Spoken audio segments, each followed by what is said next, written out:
8th and 31st interested party. Yeah, good afternoon, Lord. May please the court in the matter. Yes. Wanyama appear together with Bundi and Chalo. They are all present. Thank you, Mr. Wanyama. The 19th interested party. Next issue, Lord. Yes. That matter, my name is Arwa. Yes. Appear together with Ms. Grace Minor. Thank you, Mr. Arwa. The 22nd interested party. May it please the court, Yes. Dr. Kamodo for the 22nd interested party. Thank you, Dr. Kamodo. For the 32nd interested party. Next issue, Lord. In that matter, I hold for that particular interested party, I hold break for Ms. Ondieki. Thank you, Mr. Arwa. Have we left anyone out? Thank you. This matter is for judgment this afternoon. We have two judgments, and we'll be reading them in the course of this session.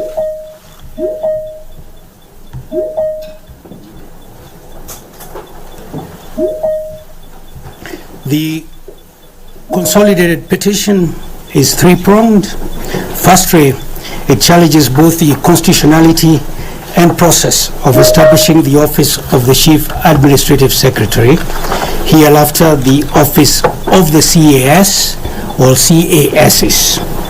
A related argument is that the office of CAS is a state office which can only be lawfully established through an act of parliament. Secondly, the petitioners are aggrieved by His Excellency the President, hereafter the first respondent, and I quote, unilaterally creating additional 27 positions of CASs beyond the 23 that were created on the recommendation, unquote, of the Public Service Commission, hereafter the PSC or fifth respondent. Thirdly, it is contended that the additional offices will impose an unreasonable or additional financial burden on the public, contrary to constitutional and statutory imperatives on prudent use of public resources.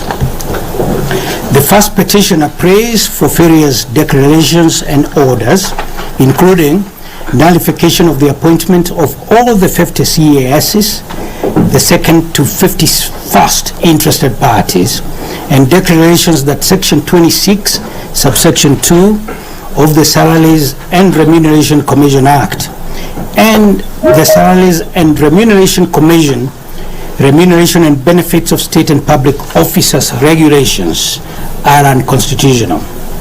The second and third petitioners, on the other hand, seek, among other prayers, a declaration that the President is bound by the recommendations of the Public Service Commission on creation of an office in the public service under Article 132, Sub-Article 4A of the Constitution, and a declaration that the recruitment process for the interested parties was in violation of the Constitution as well as the Public Service Act. They pray that the appointments of the 50 CASs be quashed. They also contend that the PSC abdicated its mandate under Article 234 of the Constitution by establishing a public office contrary to Articles 10 and 232, and that the process of vetting and approval of the interested parties by the National Assembly would be in breach of Articles 2, Sub-Article 2, 4, 10, 94, 95, 232, and 259 of the Constitution. The fourth petitioner seeks, inter alia, for a declaration that the appointment of the CASs is a waste of public funds and resources. He argued that in the face of the high unemployment levels and economic recession facing Kenyans, the appointments offend Article 10 of the Constitution with specific regard to prudent use of public funds and resources, good governance, transparency, accountability, and sustainable development. A short history of the litigation is relevant. Petition number E080 of 2023, dated the 17th of March 2023, was presented to court on the 20th of March 2023. It was consolidated with petition number E084 of 2023, dated the 23rd of March 2023, as they were largely founded on identical facts and sought similar reliefs. The two petitions questioned the exercise of the President's power under Article 132, Sub-Article 4A of the Constitution in establishing the office of the CAS and the appointment of an additional 27 CASs. On 31st of March 2023, the single judge, J, consolidated the two petitions. She also certified the matter as raising substantial questions of law and referred it to the Honorable Chief Justice for appointment of an uneven number of judges. The present bench was empaneled on 19th April 2023. Petition number E050 of 2023 was subsequently brought by the fourth petitioner on 5th of May 2023. On 23rd of May 2023, the Honorable Chief Justice directed that the petition be heard by this bench. It is imperative to note that on 28th of April 2023, we had read at directions for the disposal of the earlier petitions and set a hearing date. At the hearing on the 25th of May 2023, the bench consolidated the new petition with the other two and issued fresh directions. The read petition remained E080 of 2023.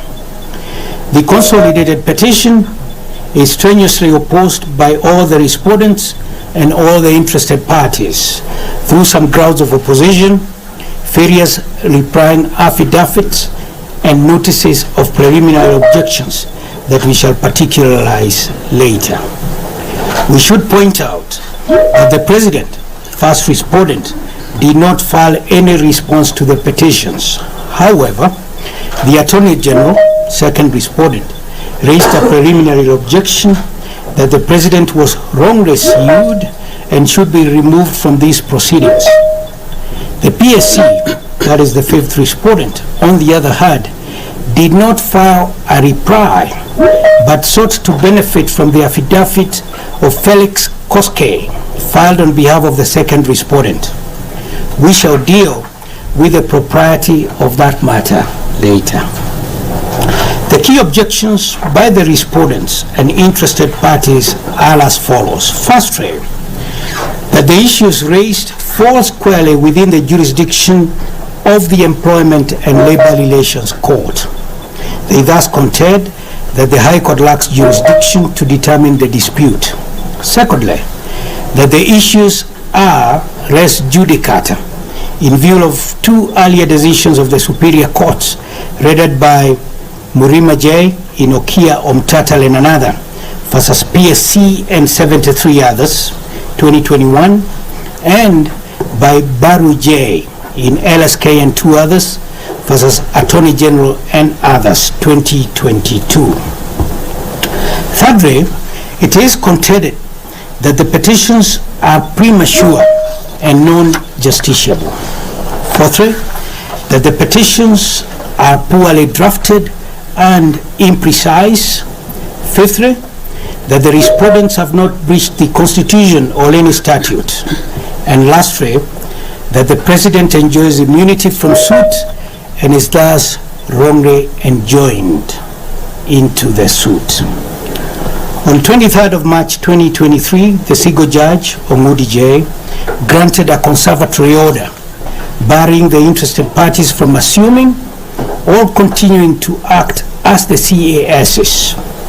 Those orders were confirmed by the full bench in a considered ruling dated the 28th of April 2023. The Attorney General, second respondent, Mr. Dennis Itubi, and Engineer Nicholas Gubo, the 19th and 22nd interested parties respectively, had also lodged preliminary objections to the jurisdiction of the court and asserting that the suit is res judicata.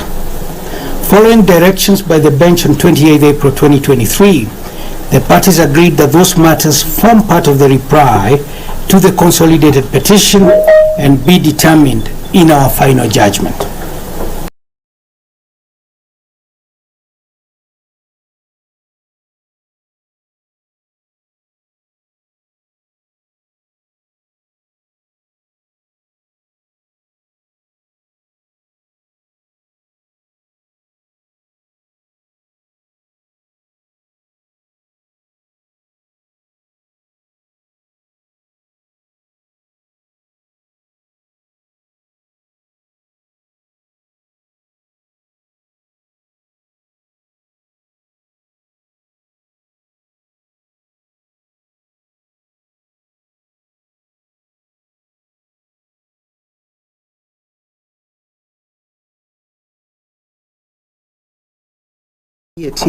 Case, and in essence, based on the record before us, it is evident that PSC failed in its mandate. The undeniable conclusion is that the process of establishing the extra 27 posts was unconstitutional. I'll go straight to the next issue. Any of the issues res judicata. 3. Was there adequate public participation in the creation of the office of CAS and in the appointment of the CASs? 4. Did the President and the PSC have the power to create the present office of CAS in the manner in which it was created? 5. What are the financial implications of the creation of the office of CAS, and is it a waste of public funds contrary to Article 10 of the Constitution? 6. Was the President improperly enjoined as a party to the consolidated petition? 7. Who should pay the costs? We have also found that the following supplementary issues call for our determination. 1. What is the constitutionality of Section 26(2) of the SRC Act and the regulations thereof? 2. Was the first interested party improperly joined as a party to the consolidated petition? 3. Was the consolidated petition drawn with sufficient precision? And 4. Should the court consider matters that were not properly pleaded? The first issue, does the High Court have jurisdiction? We have considered the written submissions of counsel, as summarized above, together with the numerous authorities cited in support of the said preliminary objections, including Nick Kithinji Institute versus Clerk of Kiambu Assembly, and several others. I will not recite them all. Having carefully considered the above authorities and the submissions of counsel, in particular the argument that the ELRC has unique competencies in the areas of employment and labor relations law, and that this court ought to defer to it on that basis, respectfully we find otherwise. We are guided by the decision of the Supreme Court of Kenya in Samuel Kamau Sharia Supra, where the Supreme Court held as follows: a court's jurisdiction flows from either the Constitution or legislation or both. Thus, a court of law can only exercise jurisdiction as conferred by the Constitution or other written law. It cannot arrogate to itself jurisdiction exceeding that which is conferred upon it by law. The jurisdiction of this court flows from the Constitution of Kenya. Article 165(3)(e) of the Constitution reads as follows, and I will not read out the entire clause because I know we're all familiar with it, but I will move forward and say that based on the law as set out above, and looking at the various issues raised in the consolidated petition, we are of the view that our mandate has been properly invoked. In particular, the consolidated petition raises numerous and weighty constitutional issues that go beyond employer and employee issues. The primary or core issues before this court are in fact constitutional in nature and call upon this court to interpret the Constitution as a whole in order to reach its conclusions in relation to the issues and relief sought. This exercise falls squarely within the confines of Article 165(3)(b) as set out above, and we find that this court is accordingly properly seized of jurisdiction. Based on our reasons as set out above, we find that the preliminary objections dated 21st and 31st of March 2023 are without merit and the same are dismissed. The next issue. Are any of the issues raised in the consolidated petition res judicata? The first to the fourth petitioner sought the following consolidated reliefs in the consolidated petition. I will not read them all out, but our decision has summarized them all. I will go straight to the next part after that.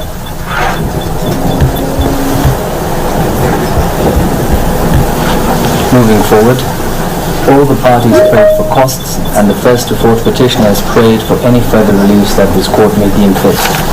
Having set out the issues in various reliefs sought by the petitioners above, this court and all the parties are well aware that the present dispute has been the subject of litigation in two previous matters over much of the same subject matter, namely in Okia Umtata and another versus PSC and 73 others, and LSK versus the PSC and others in the Employment and Labor Relations Court.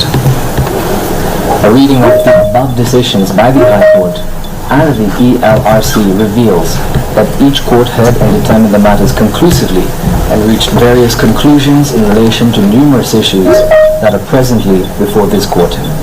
Accordingly, several of the petitioners, respondents, and interested parties rightly submitted that those issues determined by the said courts are accordingly res judicata. We are of the view that res judicata applies to a number of issues in the President's consolidated petition and which have been litigated at length and determined, albeit involving different parties to the present consolidated petition.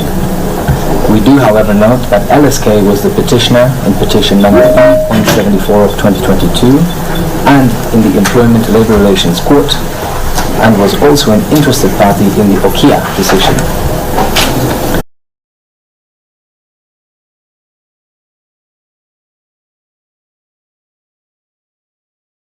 The PSC have the power to create the current office of CAS in the manner in which it was created. The consolidated petition requires us to interpret a number of articles in the Constitution. We are well guided by Article 259, which provides as follows, and I shall not read it. The principles governing interpretation of the Constitution are well settled.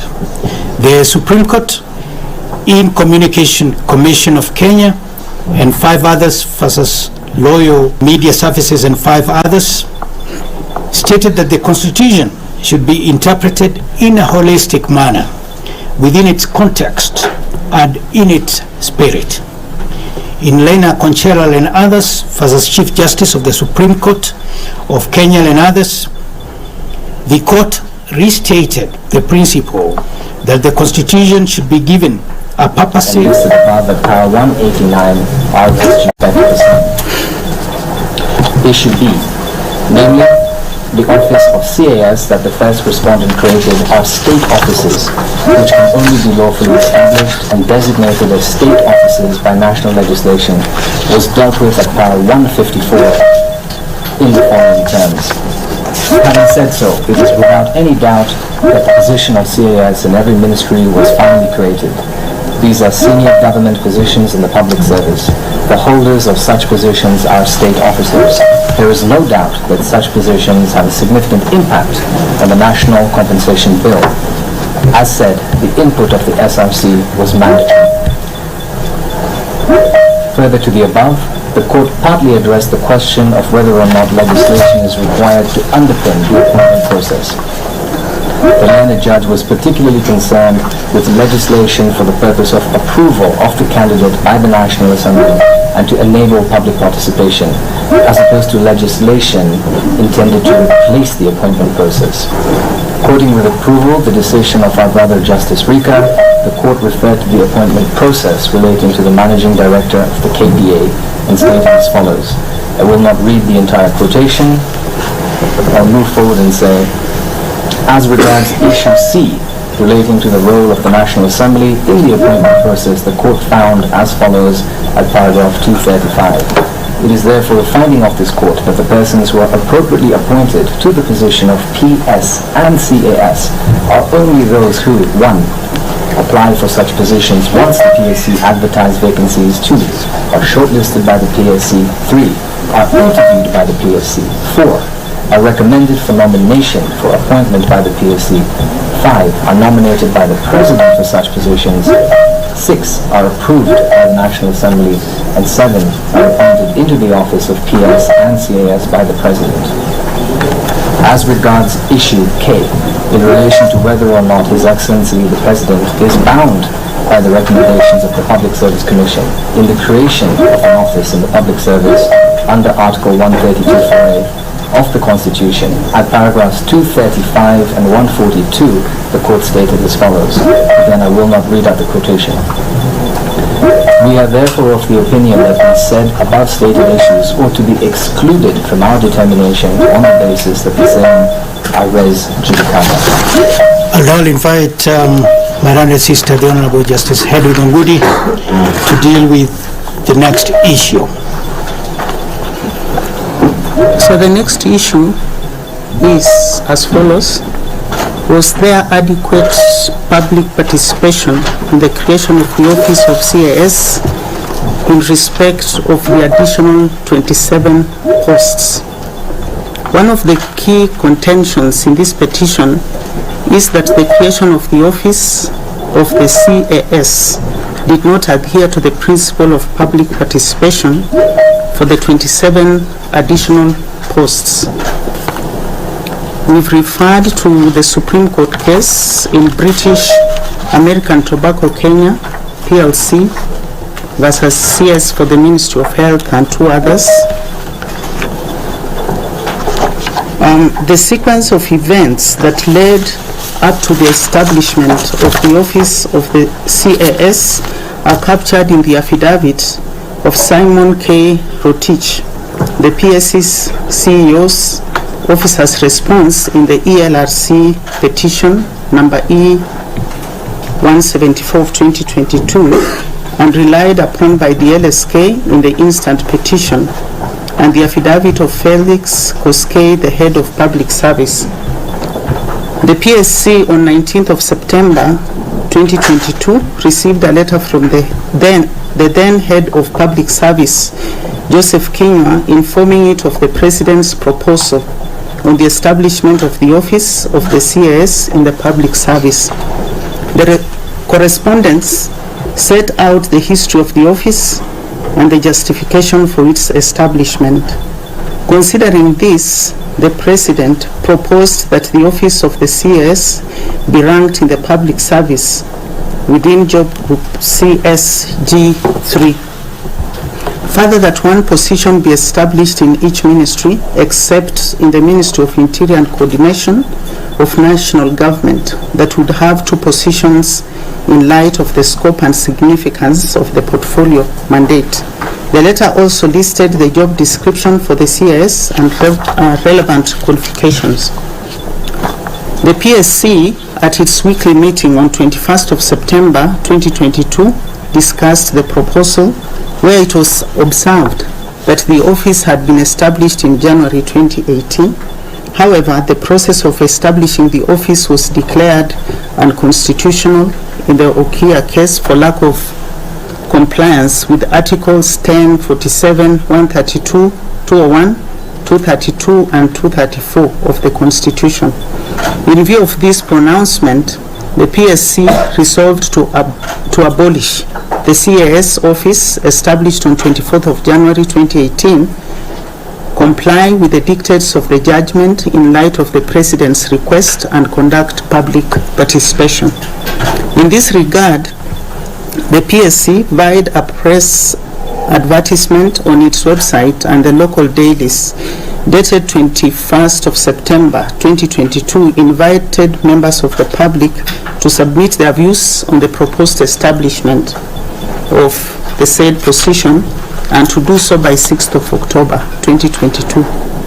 The PSC, in its response dated 11th of October 2022 to the President's letter dated 19th September 2022 through its chairperson, Anthony Mushiri, divulged that following the public participation exercise, the PSC received 498 views. Out of these, 3 were requests for particulars, 108 were applications for appointment to the position of CAS, and 161 were in support of the establishment of the office. while 226 were opposed to the establishment of the office. In a nutshell, the reason for opposition was that the office had been declared unconstitutional, a bloated wage bill, the resultant economic burden to taxpayers, and that the role was a duplication of the CS and PS. The PSC considered and analyzed the responses, and in the end, noting that the conditions of Section 27 of the PSC Act and public participation had been complied with, recommended establishment of the office as proposed. Following this conclusion, the office of the CAS was established via a letter dated 11th of October 2022 as communicated by Joseph Kinywa, the then head of public service, to the PSC chairperson, Mr. Mushiri. It is revealed further through the affidavit of Felix Koske, the head of public service,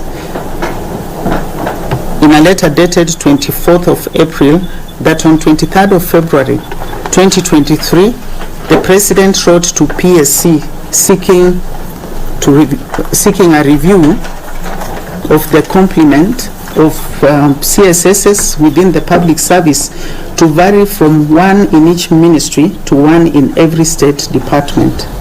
On the same day, PSC CEO Simon Rotich wrote to the PS Chris Kipto seeking concurrence on the availability of funds to meet the resultant expenditure of the additional 27 posts.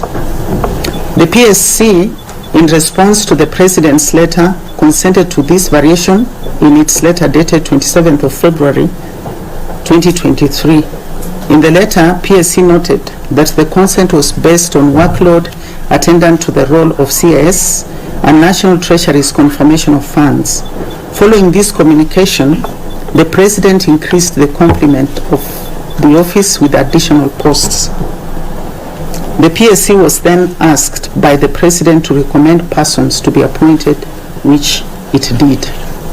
Moreover, in response to a letter dated 18th of October 2022 and two letters dated 10th of March 2023 by the PSC, the SRC wrote a letter dated 14th of March to the PSC advising it on the job evaluation, grading and remuneration and benefit structure for the position of CAS in the public service.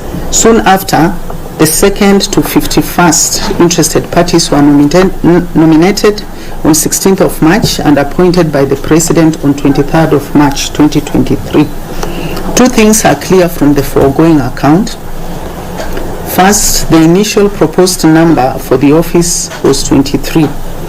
It is discernible that the process of public participation that was undertaken by the PSC was with reference to the letter from the President to PSC dated 19th of September 2022, which only requested for 23 posts. On the flip side, the sequence and procedure that led to the establishment of the 27 additional posts did not adhere to the constitutional principle under Articles 10 and 232 of the Constitution and conditions set under Section 27 of the PSC Act. This process, in our opinion, did not satisfy the guiding principles set out by the Supreme Court in the BAT case. We say so because, as a guiding principle, public participation must be real and cover all forms of governance. It is noted that the public submitted comments in the public participation exercise based on creation of the CS office in each ministry, not each state department, as indicated in the President's letter dated 23rd of February 2023. It was incumbent upon the PSC to prove that the public participation exercise covered all the additional 27 nominees. This was not done in accordance with the BAT case, and in essence, based on the record before us, it is evident that PSC failed in its mandate. The undeniable conclusion is that the process of establishing the extra 27 posts was unconstitutional. I'll go straight to the next issue. Did the President and the PSC have the power to create the current office of CAS in the manner in which it was created? The consolidated petition requires us to interpret a number of articles in the Constitution. We are well guided by Article 259, which provides as follows, and I shall not read it. The principles governing interpretation of the Constitution are well settled. The Supreme Court, in Communication Commission of Kenya, and 5 others versus Loyal Media Services and 5 others, stated that the Constitution should be interpreted in a holistic manner, within its context and in its spirit.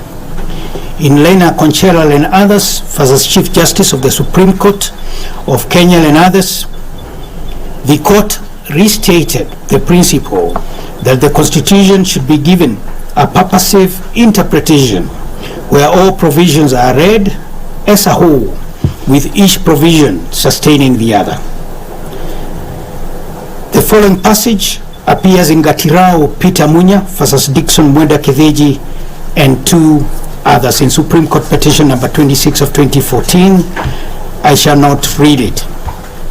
This principle was restated by the Court of Appeal in Attorney General versus Law Society of Kenya and 4 others, 2018, and a number of other decisions that we have considered. I shall not read them out. The Supreme Court in Samuel Kamau Macharia and another versus Kenya Commercial Bank Limited and 2 others held as follows, and I quote, "At the outset, it is important to note that a constitution is not necessarily subject to the same principles against retroactivity as ordinary legislation.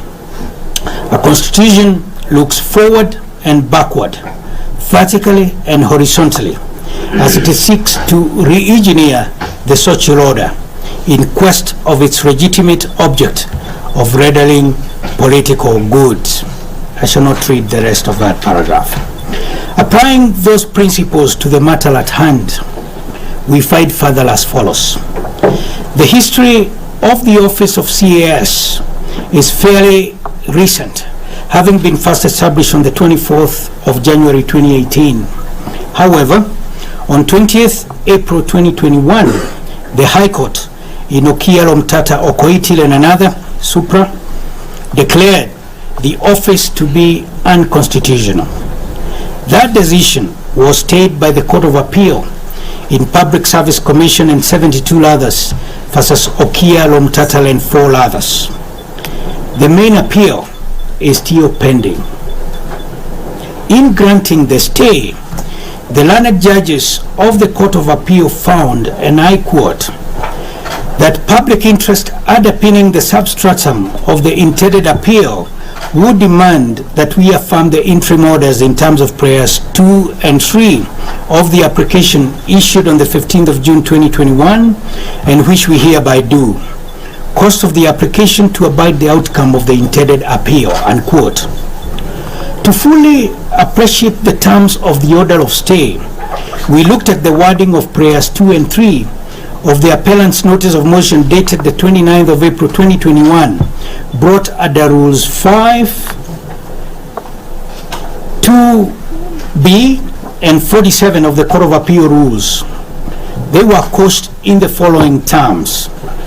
1, that pending hearing and determination of this application, there be a stay of the judgment and order of the High Court, Murima J, made on 20th of April 2021. For the avoidance of doubt, pending the hearing and determination of this application, the offices and the individuals currently holding the offices of Chief Administrative Secretary, Cabinet Secretary, and Principal Secretary shall not in any manner be affected by the judgment on order, and the Honorable Attorney General shall not be required to file an affidavit in the matter within 30 days of the judgment or at any time. And 2, pending the hearing and determination of this application, the High Court shall not take any steps in enforcing the judgment or order made on 20th April 2021 in High Court Constitutional Petition number 33 of 2018 as consolidated with High Court Constitutional Petition number 42 of 2018.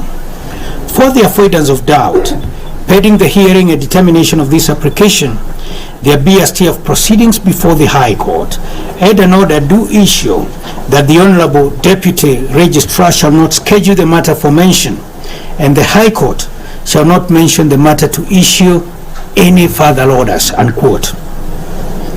It is our considered opinion that the above stay did not reverse the findings or declarations or orders of Murima J, that the office of CAS as then constituted was unconstitutional. The learned judges only granted a stay of execution in the terms of prayers 2 and 3 that we have set out above. Furthermore, the main appeal is pending.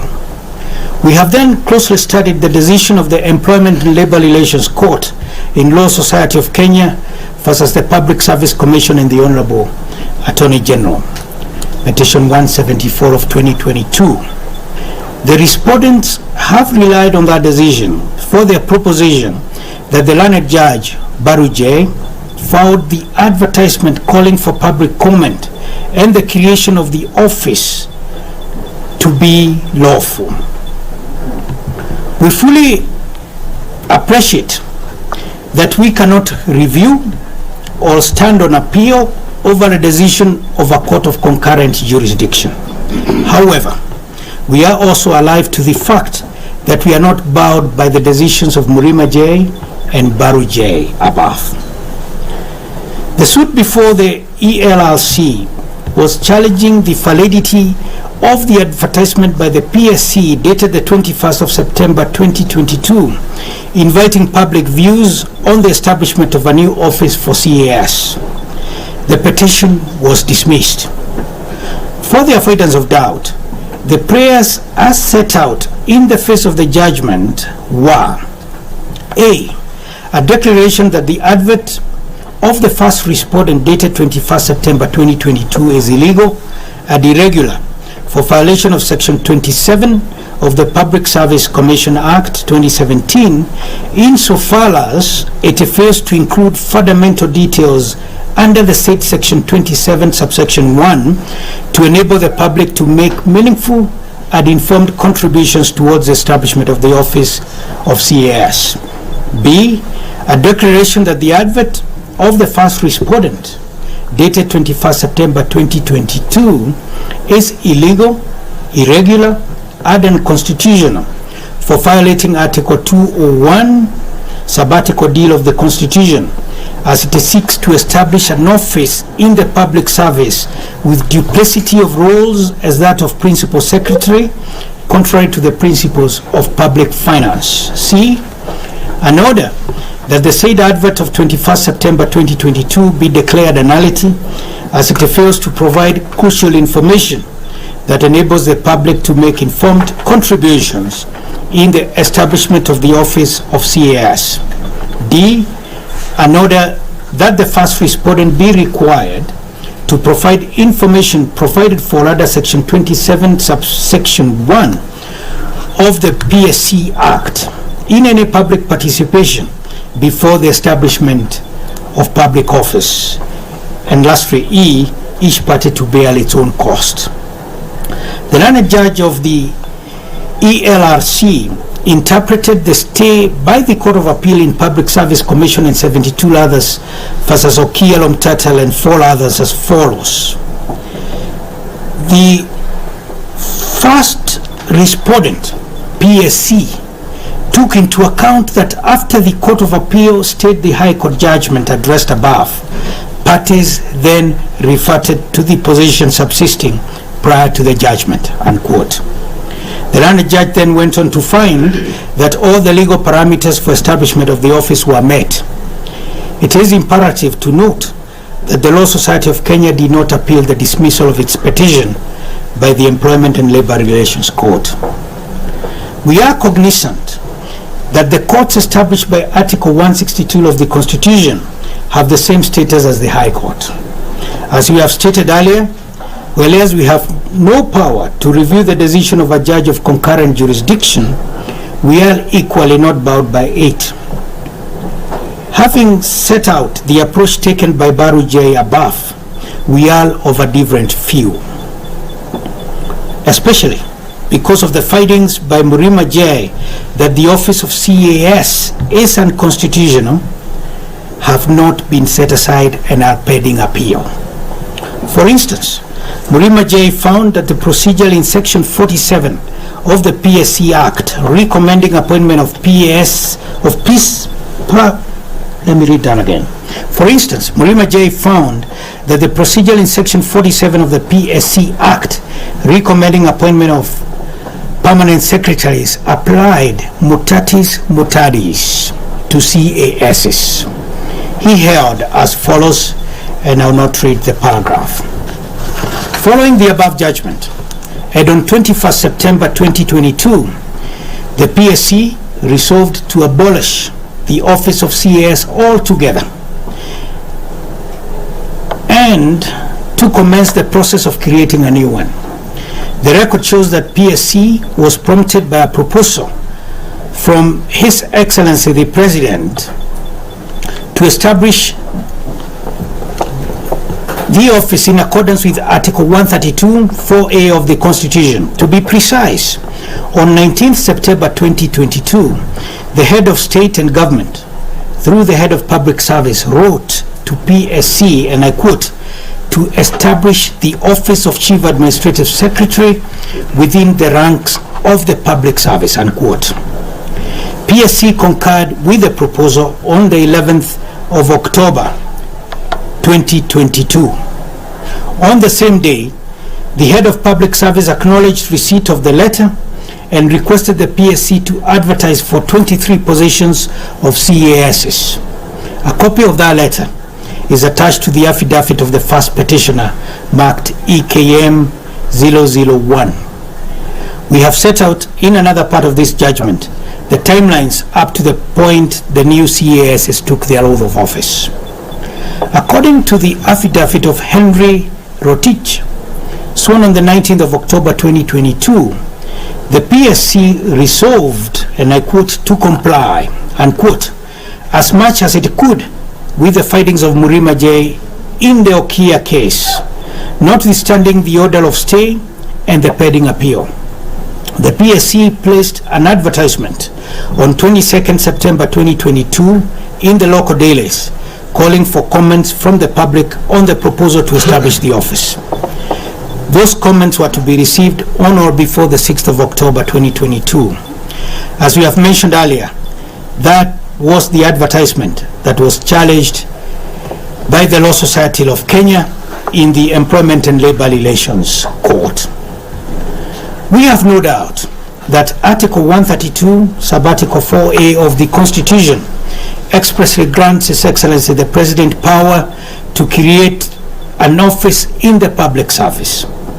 But in doing so, he and the PSC are bound to follow the requirements of the Constitution. We agree with Murima J in the Okia case, Supra, where he stated, and I have quoted, but the following lines are important: the procedure for establishing an office in public service has its basis in the Constitution and law. Article 132, 4A of the Constitution provides that the President may perform any other executive function provided for in this Constitution, all in national legislation, and, except as otherwise provided for in this Constitution, may establish an office in the public service, in accordance with the recommendation of the Public Service Commission. In undertaking such duties, the President and the PSC must comply with the Constitution. That is the calling in Articles 3 and 10 of the Constitution, unquote. Given the nature of the present dispute, it was imperative for the Public Service Commission to file a replying affidavit clarifying the role it played in evaluating the request by His Excellency the President and seeking any advice from necessary bodies such as the SRC, and in rendering its final advice to the President. Being a constitutional commission, it was to be guided in its decisions by the principles outlined in Article 10 for its actions. Granted that background, the failure by PSC to file a replying affidavit answering the specific allegations leveled against it, and to choose instead to rely on the defense by other parties or their depositions was a serious omission. It apart remains that some allegations by the petitioners against the PSC were not sufficiently rebutted. See General Irene Wagari Gashero and 6 others, 2017. We are, however, alive to the fact that the PSC is not the sole respondent here, and that the affidavit of Mr. Felix Koske, Chief of Staff and Head of Public Service in the Office of the President, sworn on the 24th of April 2023, and filed by the Attorney General, second respondent, is useful to the case of the Public Service Commission. But it certainly cannot provide a full answer to all the allegations made against it by the 4 petitioners. The PSC, in its submissions before us, sought to rely on the affidavit of Simon Rotich, sworn on the 19th of October 2022, in response to Nairobi ELRC petition number E174 of 2022, annexed to the affidavit of the first petitioner in this consolidated petition. That affidavit sheds some light on the process of creation of the new office of CAS and the public participation. It is not lost on us, however, that events were then at preliminary stages, and in fact, the advertisement seeking public views on the proposed office became the subject of the suit in the ELRC case. We have closely analyzed the newly created office of CAS. The office falls somewhere between 2 constitutional or state offices, that of the Cabinet Secretary, CS, and that of the Principal Secretary, PS. Those 2 officers undergo vetting and approval by Parliament, but the CASs have been appointed and sworn into office without parliamentary approval. According to the opinion of the Speaker of the National Assembly, there was no statutory or legal framework for Parliament to vet the new 50 CASs under the Public Appointments Parliamentary Approval Act 2011. We are aware that not every holder of high or state office undergoes parliamentary approval, but the problem here is that the CASs are, for all purposes, assistant cabinet secretaries reporting directly to the ACS. The PS is relegated to the position where he reports to the CAS and the CS. Doubt is completely removed by their job description in Gazette Notice number 12432 of 12 October 2022 and duties specified therein, and the fact the CAS will be in a higher job group, CSG3, than the PS. The Gazette Notice gave particulars of the office as follows: duties and responsibility. A Chief Administrative Secretary will be responsible to the Cabinet Secretary in the performance of his or her duties. Specific duties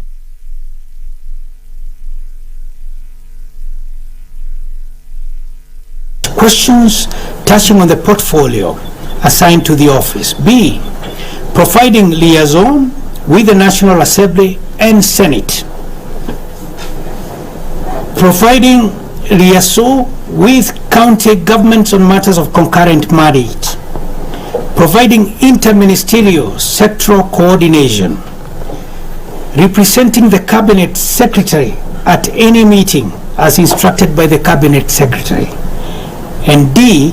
Executing any other duties and responsibilities specifically assigned to the office by the Cabinet Secretary in furtherance of the interest of the ministry. Terms of service. A chief administrative secretary will serve on contract as determined by the appointing authority. B, this position is graded at CSG 3 in the public service. The remuneration and benefits commensurate to this level will be applicable, unquote. We also find that whereas His Excellency the President can establish a state office within the ranks of the public service, it requires approval by the National Assembly.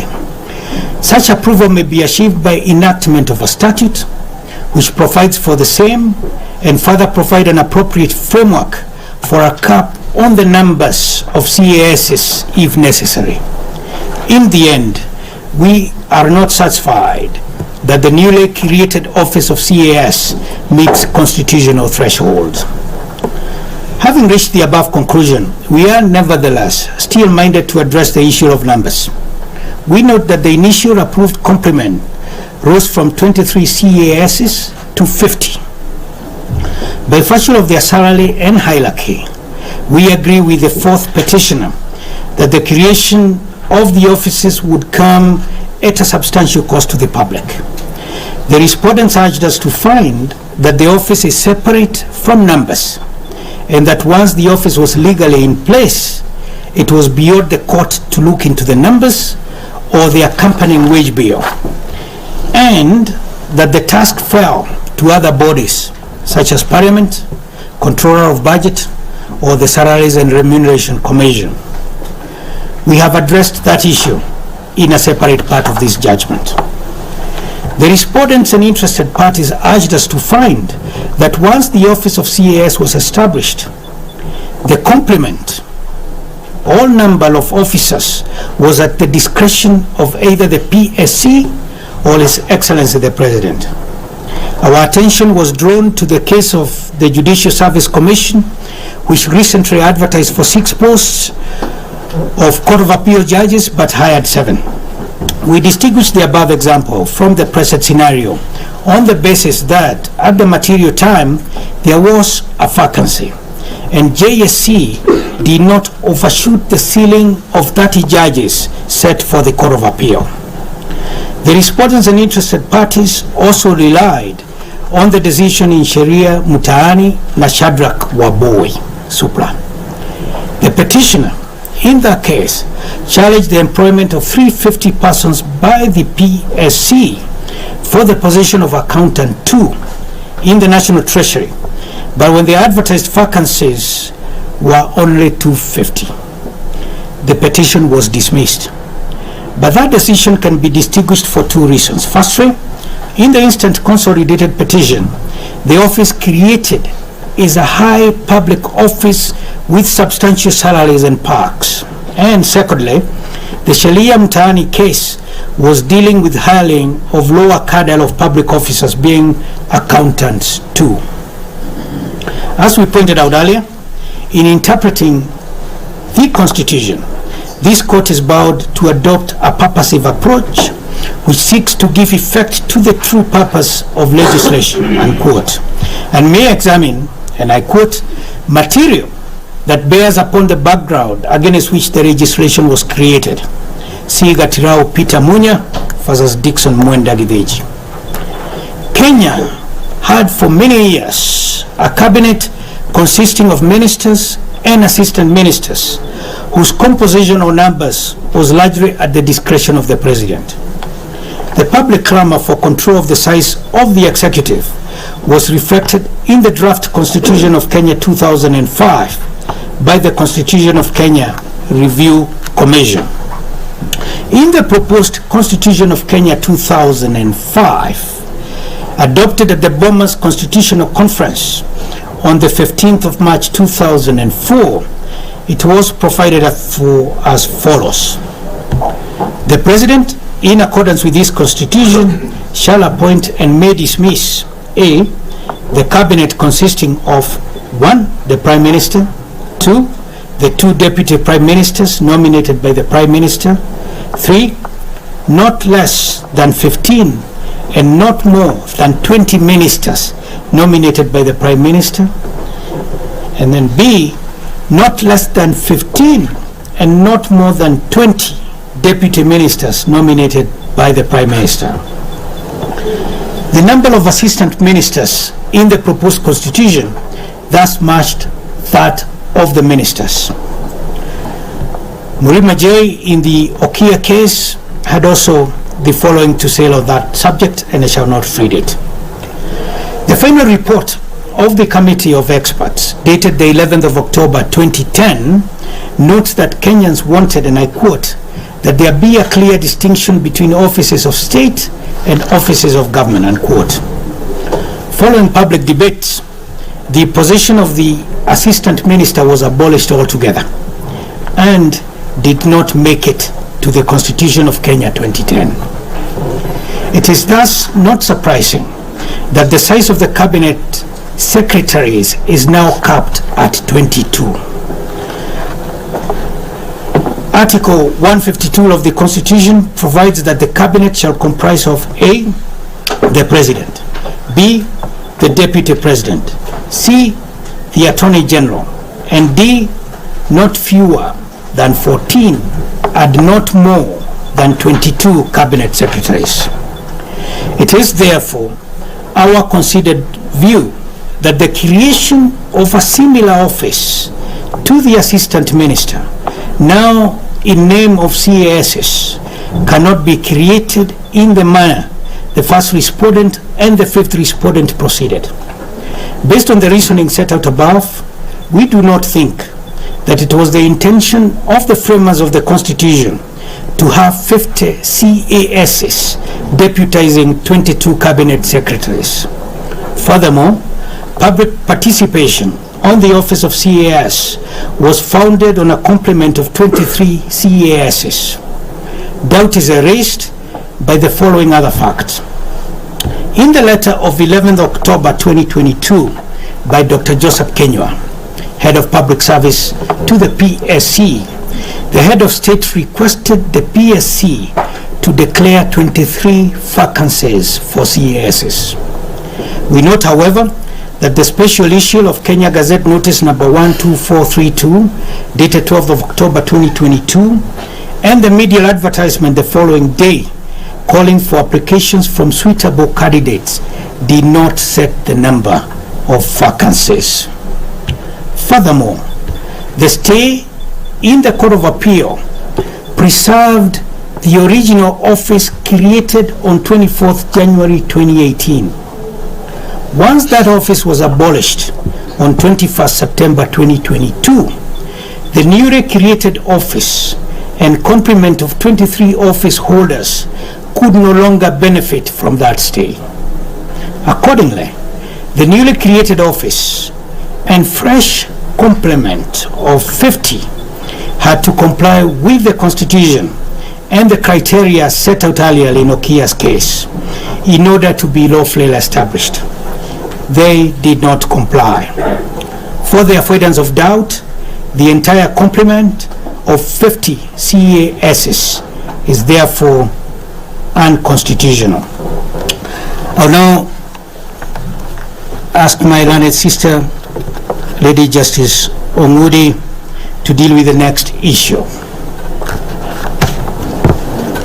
So the next issue is on the financial implications of the creation of this office and whether the same is a waste of public funds contrary to Article 10 of the Constitution.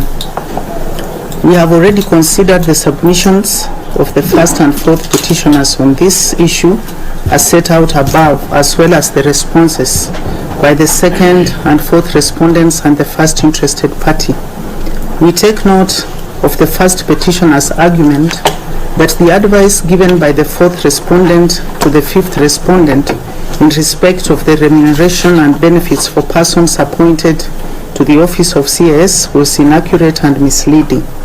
This was due to lack of information as to how many positions would be created. On the other hand, the fourth petitioner argued that the appointment of CAS is a waste of public funds and resources in the face of the high unemployment levels and economic recession facing Kenyans, that the payment of such salaries ran counter to the provisions of Article 10 of the Constitution with specific regard to public funds, resources, good governance, transparency, accountability, and sustainable development. The first petitioner argued that the fourth respondent did not give advice on the financial implications in creating the office with a complement of 50. The fourth respondent therefore failed to exercise its exclusive constitutional mandate under Article 230 4A.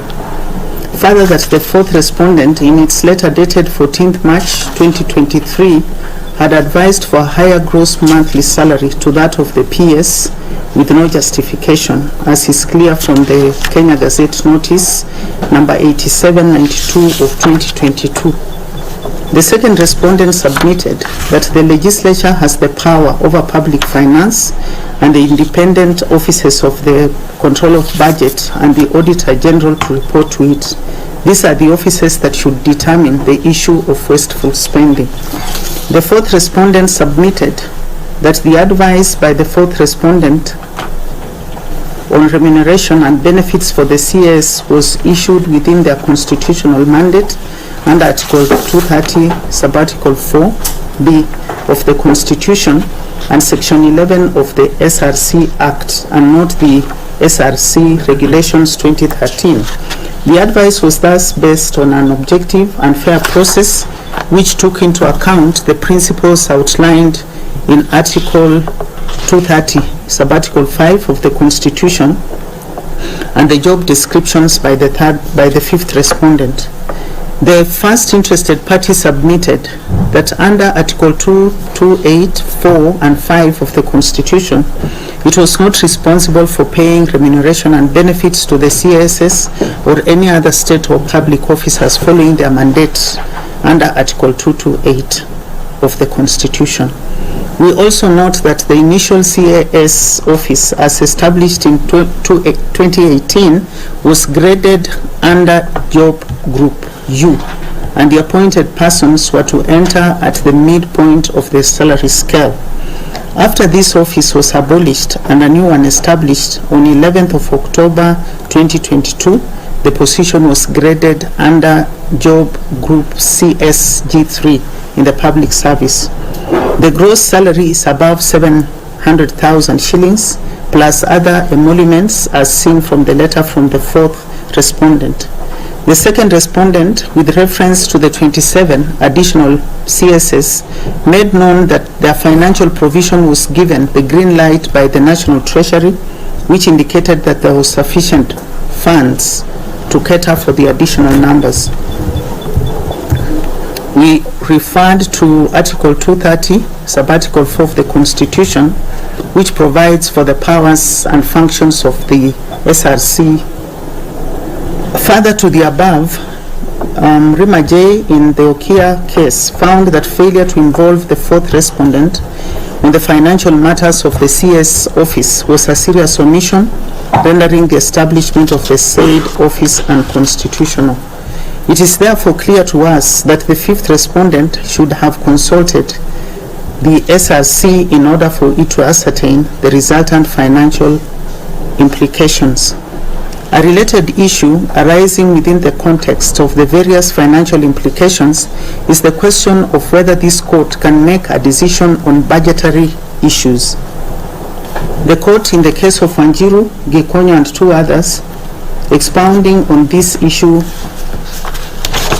opined as follows. By justiciability, it is meant a matter proper to be examined in courts of justice, or a question as may properly come before a tribunal for decision. A court must satisfy itself that the case before it is not caught up by the bar on non-justiciability. The concept is comprised of three doctrines. Firstly, the political question doctrine. Secondly, the constitutional avoidance doctrine. And thirdly, the ripeness doctrine. It is our considered view that based on the separation of powers doctrine, budgetary concerns fall within the realm of policy and rightly belong to the other relevant arms of government as may be appropriate. We thus decline the invitation to delve any deeper into that arena. I'll now ask my honored brother, Justice Alem Fisram, to deal with the next issue. The next issue is, was the President improperly enjoined as a party to the proceedings? The second to the fifth respondents submitted that the first respondent was improperly enjoined the present consolidated petition. The petitioners on their part did not oppose the said prayer, but contended that the misjoinder was not fatal to the consolidated petition. Having considered the submissions of the parties on this issue as set out above, we are guided by Article 143 of the Constitution and the decision of the Supreme Court in, and I will not read the full citation, but more commonly known as the BBI case, where the following paragraphs the court stated as follows, and here I will only quote the relevant paragraphs because we have quite a long quote. Anybody or any party aggrieved by the President's actions or failures can initiate proceedings against the Attorney General, who by virtue of being the legal representative of the government in legal proceedings also represents the President, who is the head of government. The immunity, on the other hand, offers protection that shields the President from civil suits being filed against them in their personal capacity. I will further quote, as such, pursuant to Article 156(4) of the Constitution, the exercise of public power by the President can be challenged in the court of law by suing the Attorney General through an action of judicial review or constitutional petition, wherein the court may issue appropriate reliefs. This leads me to the conclusion that the learned judges unfortunately fell in error in their interpretation and application of Article 143(2) of the Constitution by holding that civil proceedings can be instituted against the President or the person performing the functions of the office of President during their tenure of office in respect of anything done or not done contrary to the Constitution. Pursuant to Article 143 of the Constitution and based on the law as set out above, we find that the first respondent was improperly enjoined to the consolidated petition.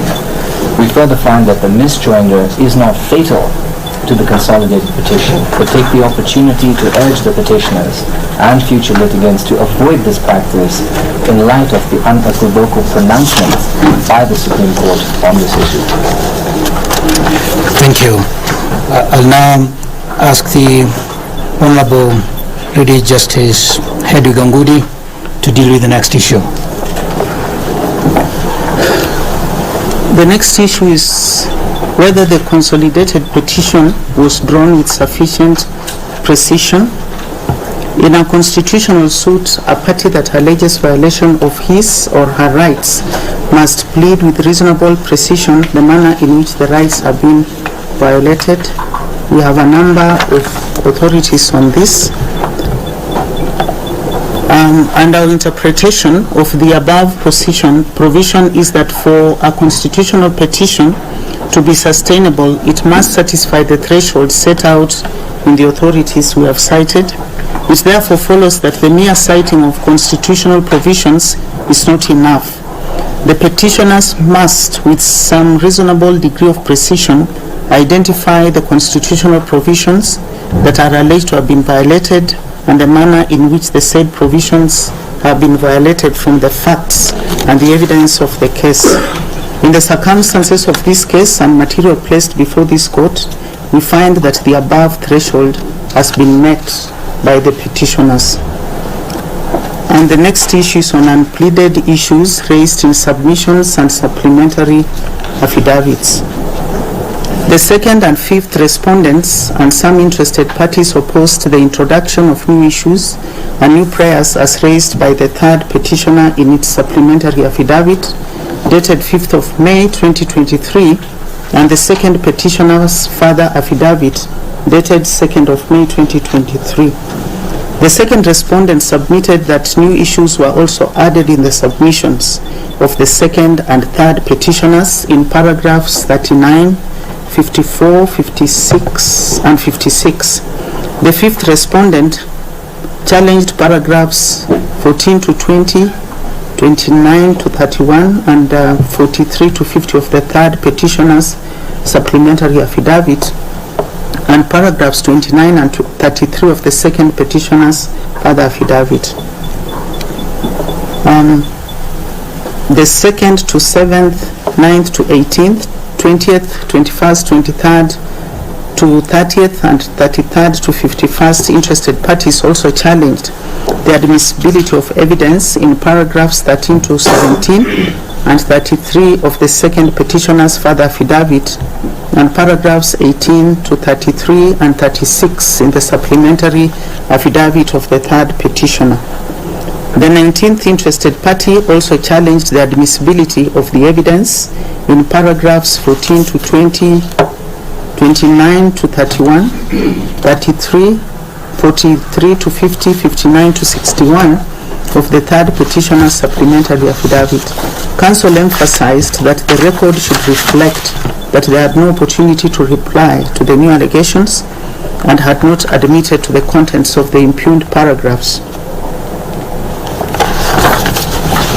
We have referred to the Supreme Court case in Raila, Amolo Odinga, and Stephen Kalonzo versus IEBC and others, and also the Court of Appeal case in IEBC and another versus Stephen Mtinda Mule and 3 others. We are satisfied that the second and third petitioners tried to introduce new issues that were neither pleaded in the original petitions but were found in their further affidavit, supplementary affidavit, submissions, and also found in the amended petition filed out of time, which the court declined to admit. Evidently, each party is at liberty to frame his case in his own way while paying regard to the rules of pleadings, and in the end is ultimately bound by the manner in which the pleadings were drafted. As such, a party cannot be allowed to raise a different or a fresh case without an amendment to the pleading. The court record reflects that the third petitioner's request to extend the time within which to file and serve the amended petition was declined. Taking this into consideration, we have confined our decision to only the matters properly pleaded before this court and as captured in the issues we framed above. Thank you, Lady Justice Omudi. At this point, what we have been reading are contents of the majority opinion. At this point, I'll ask the Honorable Lady Justice Hedugangudi to read her judgment.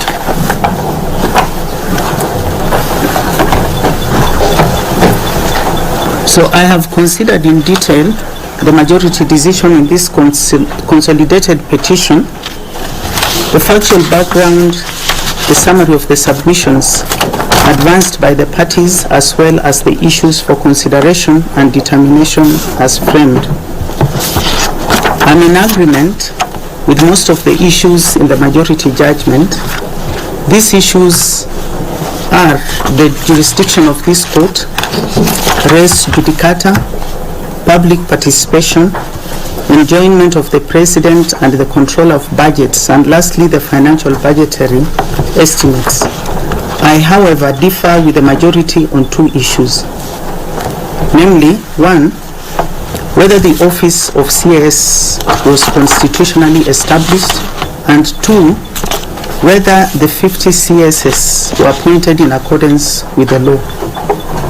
The office of the CAS was first established in Kenya on 24th of January 2018 by the former President Uhuru Kenyatta. He subsequently nominated and appointed the CSs alongside the cabinet secretaries and the permanent secretaries. This decision was soon after challenged in the Okiya Omtata case. And on 20th of April 2021, Justice Murima rendered his judgment in which he declared the establishment of the CS office unconstitutional. The orders issued are found at paragraph 309 of the said judgment. A perusal of the 5th respondent's CEO Simon Rotich's response in the ELRC petition number E174 as relied upon by the first respondent in the instant consolidated petition, indicates that a while later, on 19th of September 2022, the PSC received a letter from the then head of public service, Mr. Kinywa, informing it of the President's proposal on the establishment of the office of the CS in the public service. In brief, the letter set out the history of the office and the justification for its establishment. Equally, the President proposed that the office of the CAS be ranked in the public service within job group CSG3. Further, that one position be established in each ministry, except in the Ministry of Interior and Coordination of National Government, that would have two positions in light of the scope and significance of its portfolio mandate. The letter as well listed the job description of the CAS and relevant qualifications. Based on this, the fifth respondent at its weekly meeting on 21st of September 2022 discussed the proposal and observed that the office had been established in January 2018. However, the process of establishing it had been declared unconstitutional in the Okiya Omtata case for lack of compliance with provisions of the Constitution. Considering the court's decision in the said case, the fifth respondent resolved to abolish the CAS office established on 24th of January 2018, comply with the orders of the judgment in light of the President's request, and conduct public participation. The fifth respondent via a press advert on its website and the local dailies dated 21st of September 2022 invited members of the public to submit their views on the proposed establishment of the said office. And following the call for the public to issue its views on creation of the office, the second petitioner filed the ELRC petition number E174 of 2022 against the fifth respondent for the reason that the advert was illegal for violation of section 27(1) of the PSC Act insofar as it failed to include fundamental details to enable the public make meaningful and informed contributions towards the establishment of the office.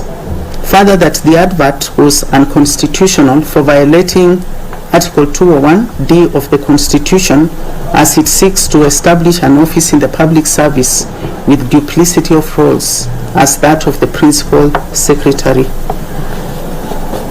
Justice Mbaru, in the said matter, satisfied that the fifth respondent had complied with the orders issued in the Okiya Omtata case and the dictates of the Constitution held as follows in the judgment dated 16th of February, while dismissing the petition.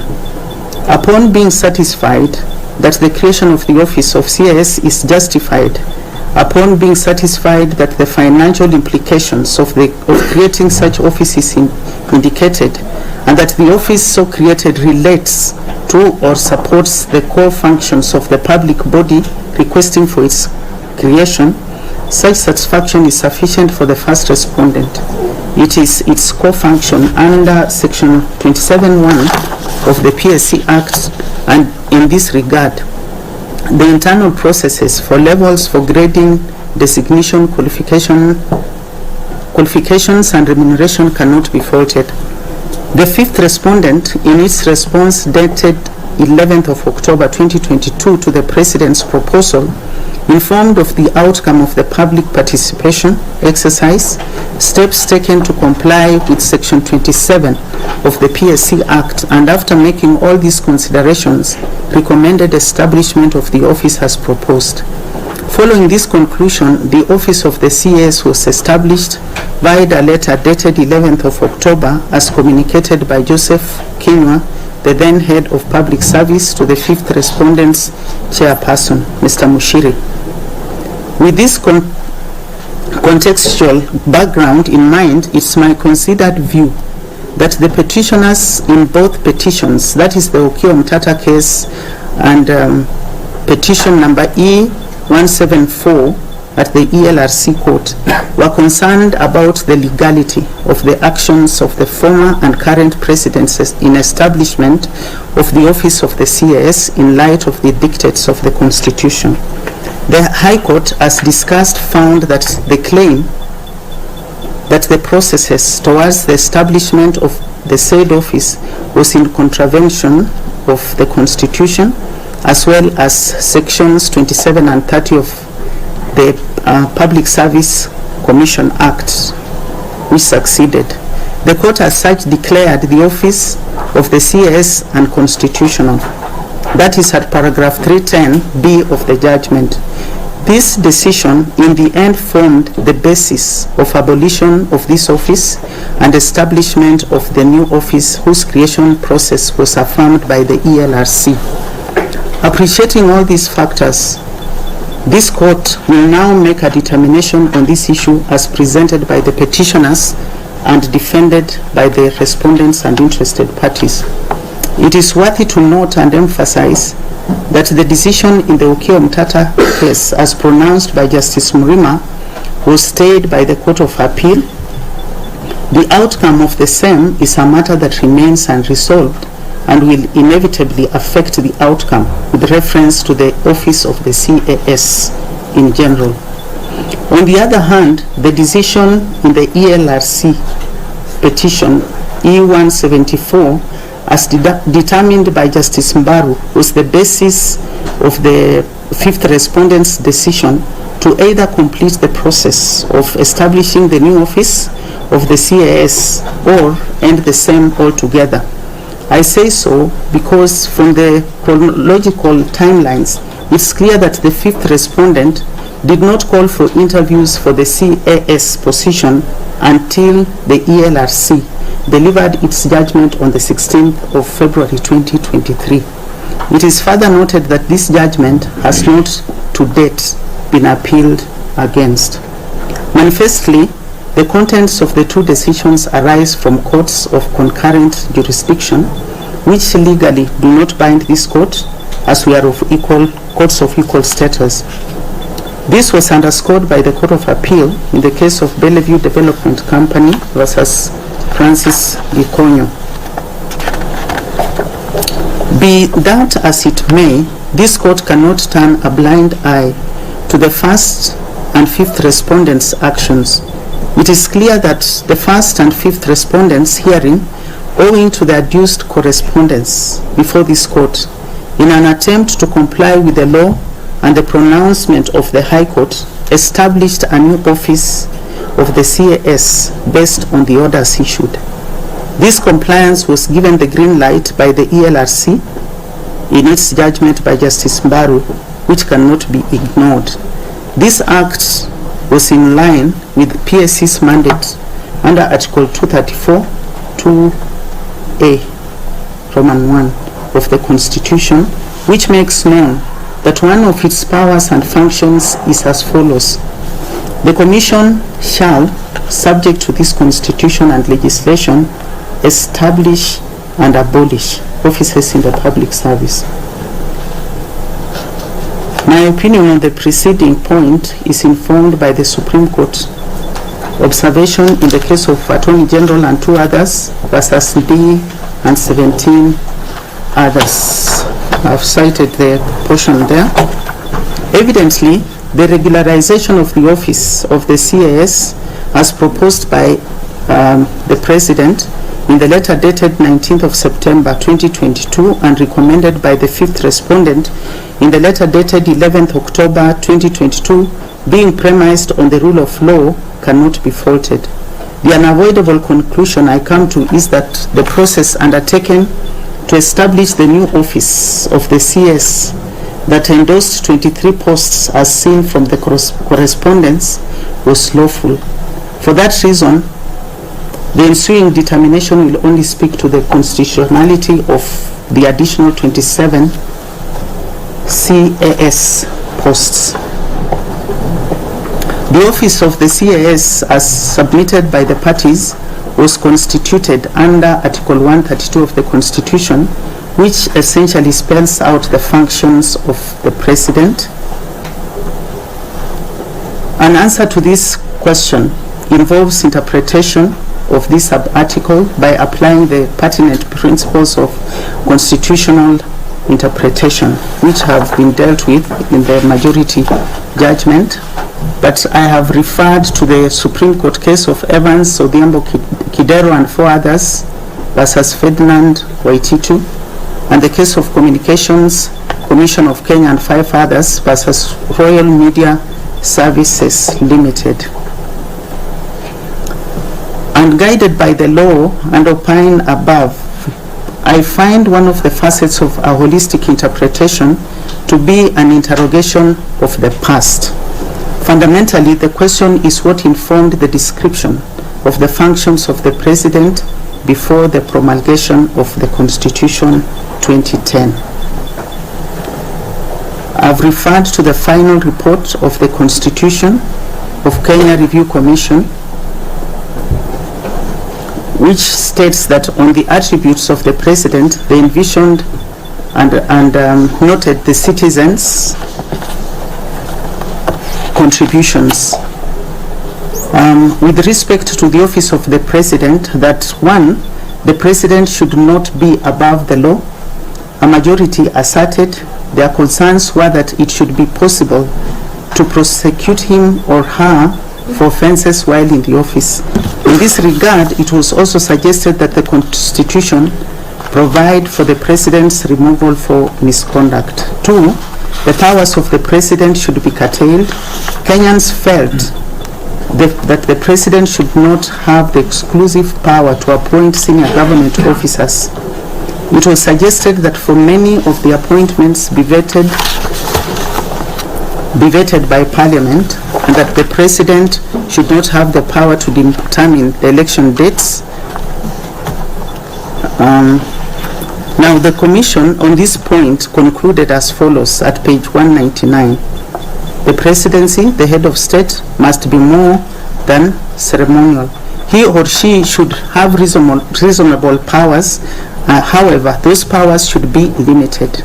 Excess powers upset the internal balance within the executive, and the principal function of the Presidency would be to symbolize national unity and promote national integration, security of state, and protection of the Constitution. So it's clear from the historical point of view that Kenyans were keen that the President should have limited reasonable power that is exercised within the confines of the law. And turning to the attributes of the 5th respondent, which was categorized under the organs of the government, the committee at paragraph 13.65 under chapter 13 revealed as follows. It is clear that what the people were asking for was the re-establishment of principles of public service, neutrality, impartiality, and independence. The people of Kenya want to see appointment processes that are transparent and offices that are not only accountable to the people but also capable of guarding public wealth and resources. So out of this conclusion, one of the first recommendations made by the committee was for the establishment of an independent public service commission. Article 132(4)(a) of the Constitution provides that the President can create an office in the public service in accordance with the recommendation of the 5th respondent. To my mind, the intention of this sub-article was to limit the President's power to create an office in the public service to the extent that the creation must be done in tandem with the 5th respondent's recommendation. The recommendation must basically be guided by the edicts of the Constitution and the law. It is apparent, therefore, that the two conditions as conceived were intended to be inseparable and work in harmony. This, in my view, was the intention of the drafters of the Constitution and the aspirations of the Kenyans.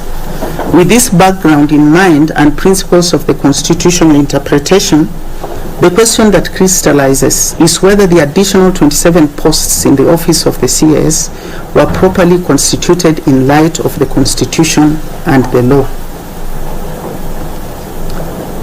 To answer this question, I will first examine how a public office under this article is established, and and with reference to Article 132 4A of the Constitution, the Public Service Act under Section 30 provides as follows.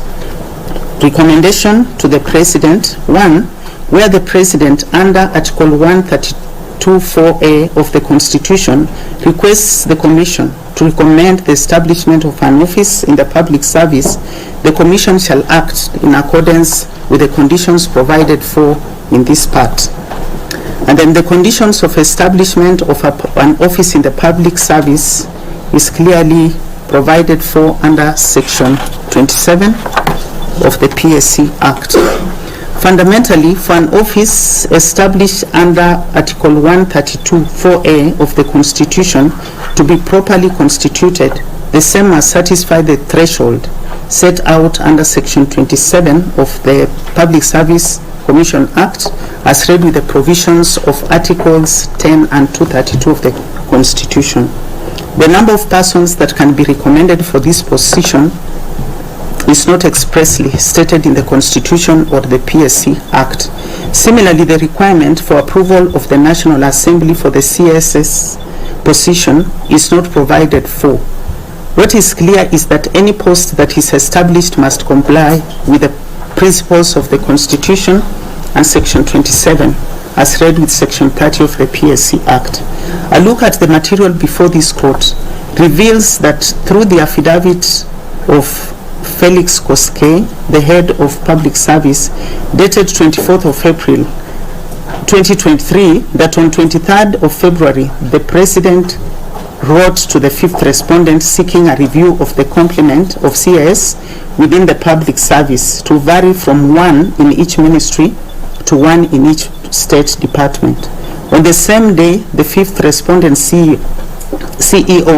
Mr. Rotich, wrote to the PS Chris Kipto seeking concurrence on the availability of funds to meet resultant expenditure on the additional posts of 27.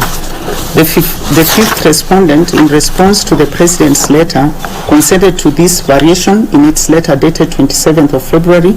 In the letter, the fifth respondent noted that the consent was based on workload attendant to the role of the CS and National Treasury's confirmation of funds. Following this communication, the President increased the complement of the office with additional posts and asked the fifth respondent to recommend persons to be appointed, which it did. Additionally, in response to a letter dated 18th October and two letters dated 10th March 2023 by the fifth respondent, SRC wrote a letter dated 14th March to the fifth respondent advising it on the job valuation, grading and remuneration and benefit structure for the said position. Soon after, the 2nd to 51st interested parties were nominated on 16th of March and appointed by the President on 23rd of March. From the letter dated 23rd of February 2023, it's discernible that the nature of the office of CS varied drastically. In the initial letter dated 19th of September 2022, the proposal was for one position in each ministry, except in the Ministry of Interior and Coordination. While in the letter dated 23rd of February, the proposal was a review of the complement of CS within the public service to vary from 1 in each ministry to 1 in every state department. This letter introduced a new element in the office that was not accounted for in the previous process that was found to be lawful. Furthermore, despite this vital additional aspect, the fifth respondent went ahead to make a recommendation without seeking further information and justification as required under Section 27 of the Public Service Commission Act. Likewise, the sequence and procedure that led to the establishment of the 27 additional CS posts did not involve adherence to the constitutional principle under Articles 10 and 232 of the Constitution. I therefore find that the manner of establishment of the additional 27 posts in view of Article 132 4A of the Constitution, Sections 27 and 30 of the Public Service Commission Act and the necessity of the fifth respondent's recommendation was unconstitutional. On the flip side, I find the establishment of the CAS office in the public service with 23 posts to be constitutional. The orders will be as proposed in the majority judgment. Thank you very much, Lady Justice Hedwig Ngudi. I'll now ask my learned brother, the Honorable Justice Alim Fisram, to deal with two of the remaining issues before we pronounce the final orders. The next issue is what is the constitutionality of Section 26(2) of the SRC Act and the SRC Remuneration and Benefits of State and Public Officers Regulations 2013. Having considered the submissions of the parties as set out above, we take note that the central arguments made by the petitioners in relation to the above issue are as follows. First, that the fourth respondent refused to discharge its constitutional duties and defend its independence on behalf of the people of Kenya from the unconstitutional encroachment and interference by the National Assembly as evidenced by the enactment of Section 26(2) of the SRC Act. Second, that the fourth respondent failed to undertake compulsory public participation in the process that resulted in the enactment of the SRC Remuneration and Benefits of State and Public Officers Regulations 2013. In response to the above, the fourth respondent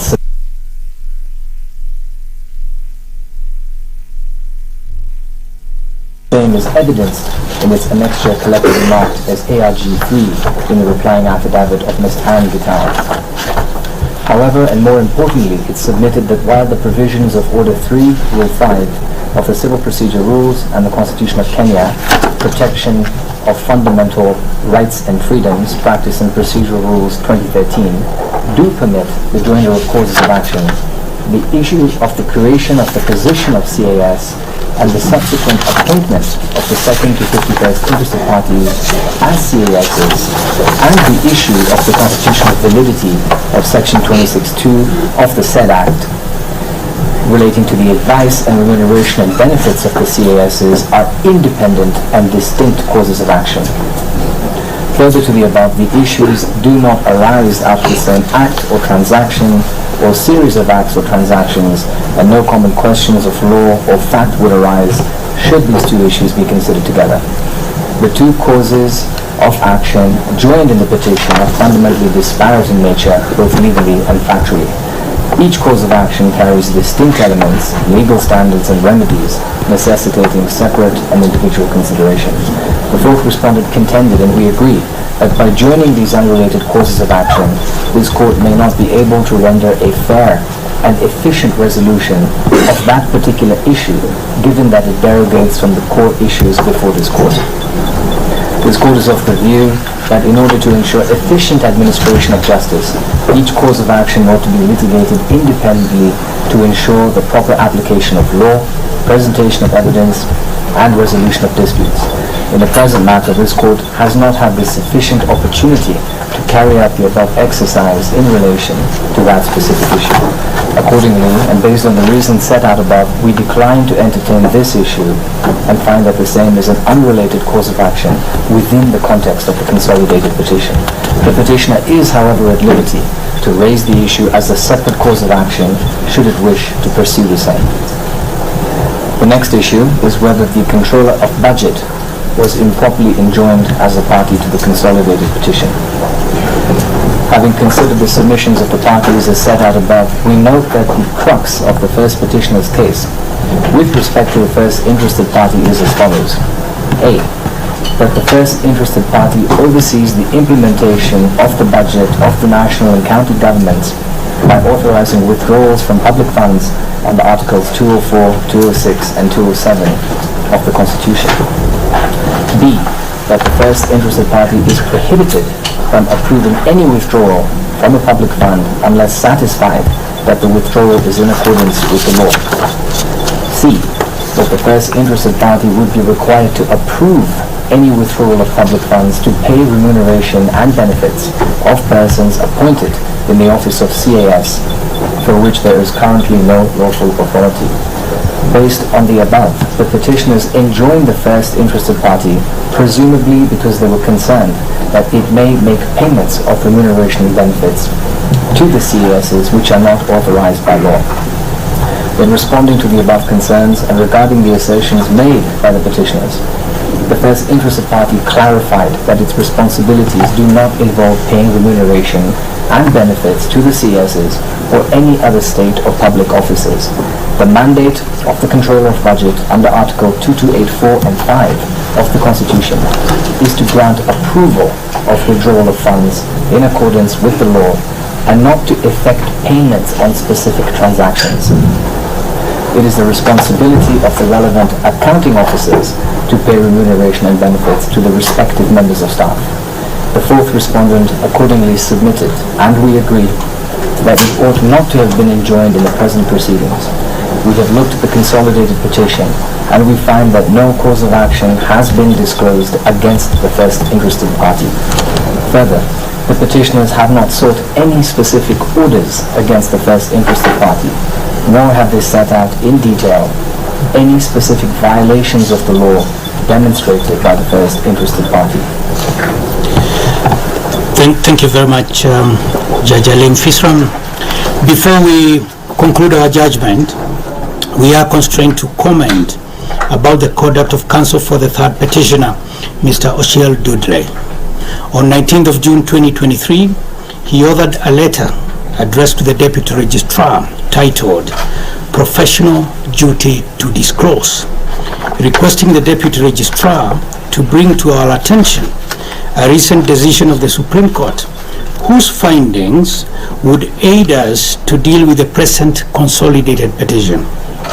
At the time of the letter, the proceedings had been closed and a date for judgment set.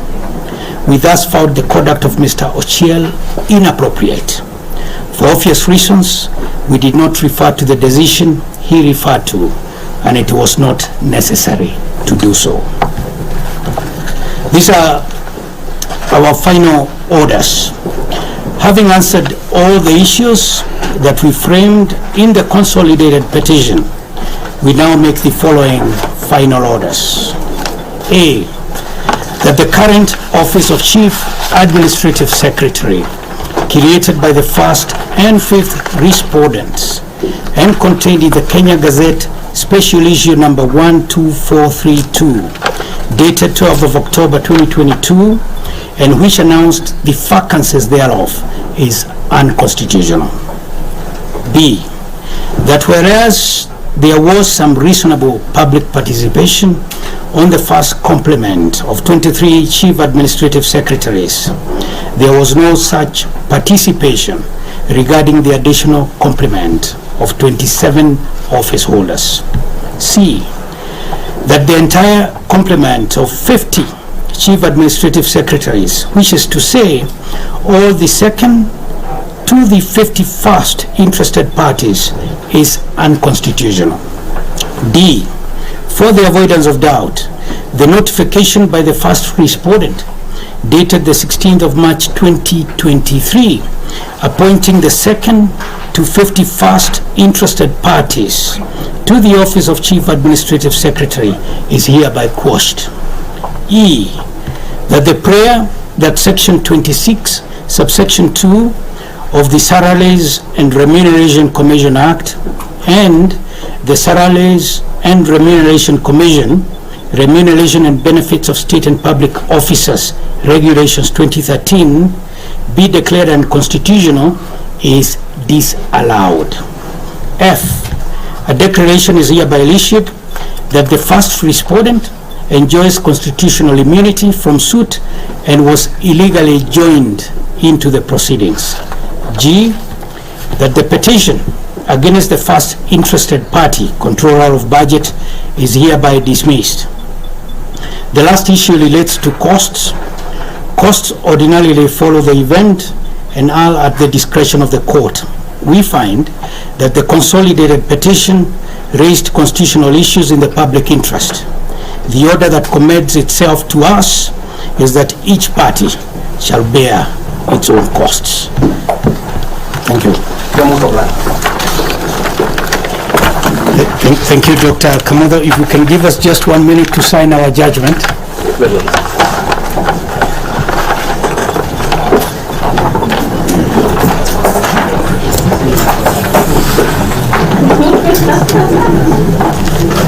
Hello, shall I ask Mr. David, the President, to give my case for tenants?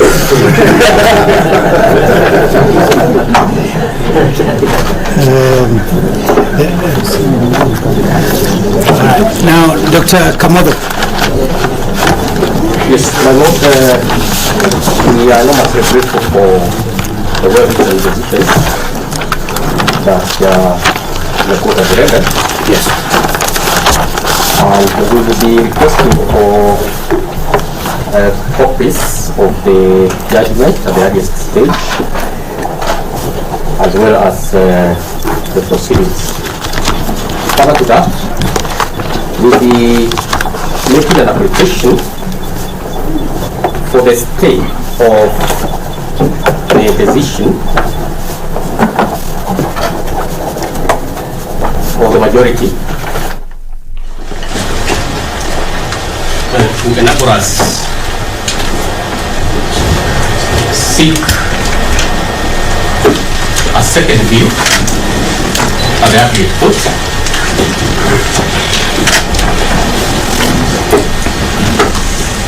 We'll be seeking for a stay of 60 days, which we believe is sufficient to enable us to process the proceedings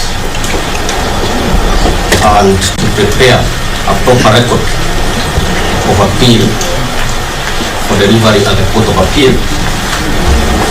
And this is founded on the reasons that we believe we have reasonable grounds of appeal.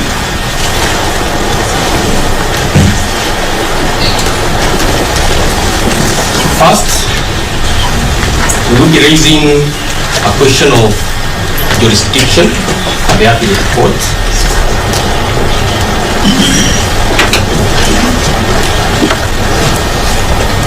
And just like the honorable court was able to arrive at different findings, we will also be seeking answers partially to some of the issues that have been decided, including the question of public participation, which in our view will be urging that it was adequate.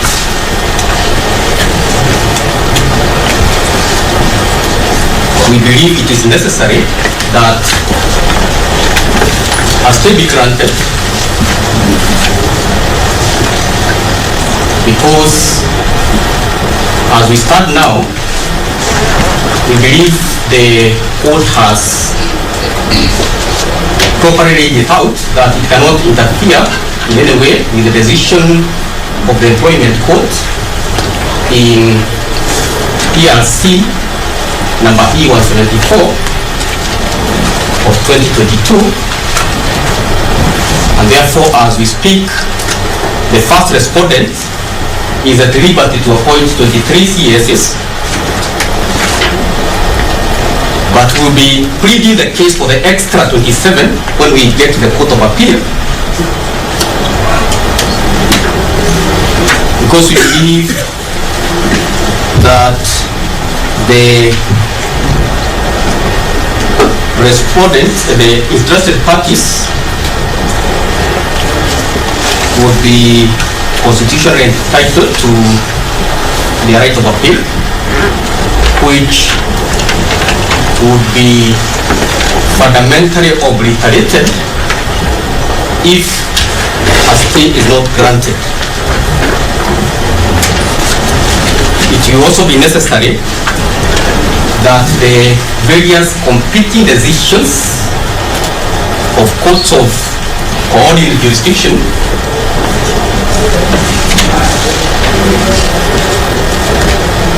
including the majority and minority decisions are harmonized,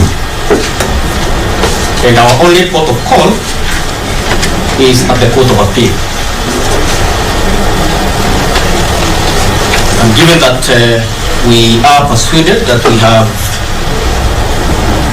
an appeal that is promising and stands high chances of success, we will be praying that the court be pleased to stay the orders issued today to enable the interested parties get a final position as will be marked from the Court of Appeal. I'm grateful.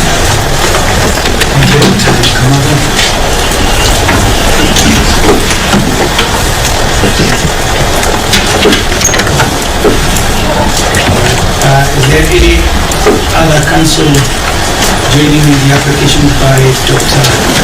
Kamondo? To the issues raised by Dr. Kamoto. My Lord and my Lady, you will note that the issues raised in this matter are fairly heavy. Not just heavy for the interested parties and the respondents, but for all the Kenyan people who also desire and who benefit from the services that have been rendered and are supposed to be rendered by the CSs. My Lord, my Lady, will also note that the issues were even your lordships have been able to take a common position on all of them. It is therefore in my humble submission unfair that we interrogate these issues further, that we are no can be taken on the matter. My Lord and my Lady, will note further that there is another decision by a court of concurrent jurisdiction that is being affected by this decision. Given that the position taken for the majority decision is not on force with the position that has been taken by the Employment and Labor Relations Court, it will therefore be proper that any adverse implications of this decision be stayed temporarily so that finality can be achieved on some of the issues. Lord, that we believe will not be too much, and besides, it will be in the best interest of justice. Thank you. Yes, my Lord. I also agree that the peculiar circumstance of this matter, from a public policy standpoint, especially on the fact that there's a decision from the Employment and Labor Relations Court. We have the Mrima decision. Then now you have this bench majority decision. Ordinarily, members of the public would want consistency on what is coming from the courts. And the best way to resolve that question of apparent conflict of decision from the courts is through the appellate mechanism. And public policy will then support that approach. My proposal will be that given that the status, a stay of 90 days as opposed to 60 days. The 90 days will be sufficient enough to warrant an interrogation, even a preliminary.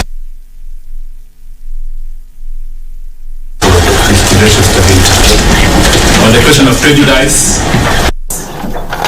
the petition of Johnson, if stay is granted, So that fundamental. This is a matter which is a decision in them. Therefore, there are no nexus, as it were. It benefits the public if the Court of Appeal determines that question. So we'll be asking for 90 days. Yes, my Lord. I wish to join the application seeking a stay of the decision of the Zone Court. However, the first point I'll make is that the court has jurisdiction to issue the order sought within your purview. The second point, my Lord, is that from the perspective of rights of the interested parties, my Lord, and my lady, this dispute touches on fixed term contracts on which, if the decision of the Honorable Court is to take effect, is not reversible.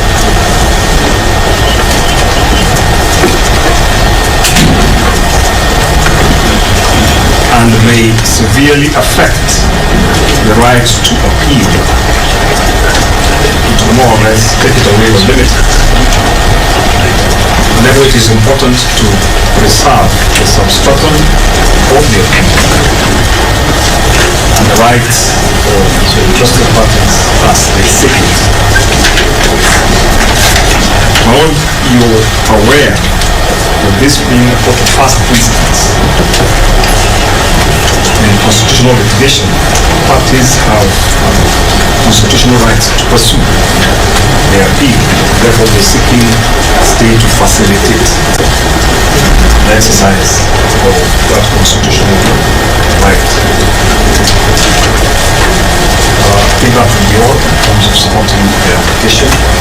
My Lord, I would support 90 days because, my Lords, and my lady, you're aware we have an intervening court petition, and for all practical purposes, it may not be practical to have a similar petition filed and determined within the month, noting that the cause list in the Court of Appeal is usually a monthly cause list.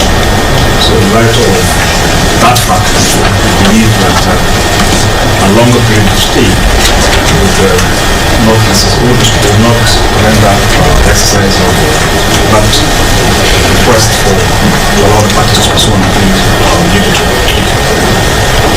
Thank you, Mr. Peter. Mr. Nura, you want to add something?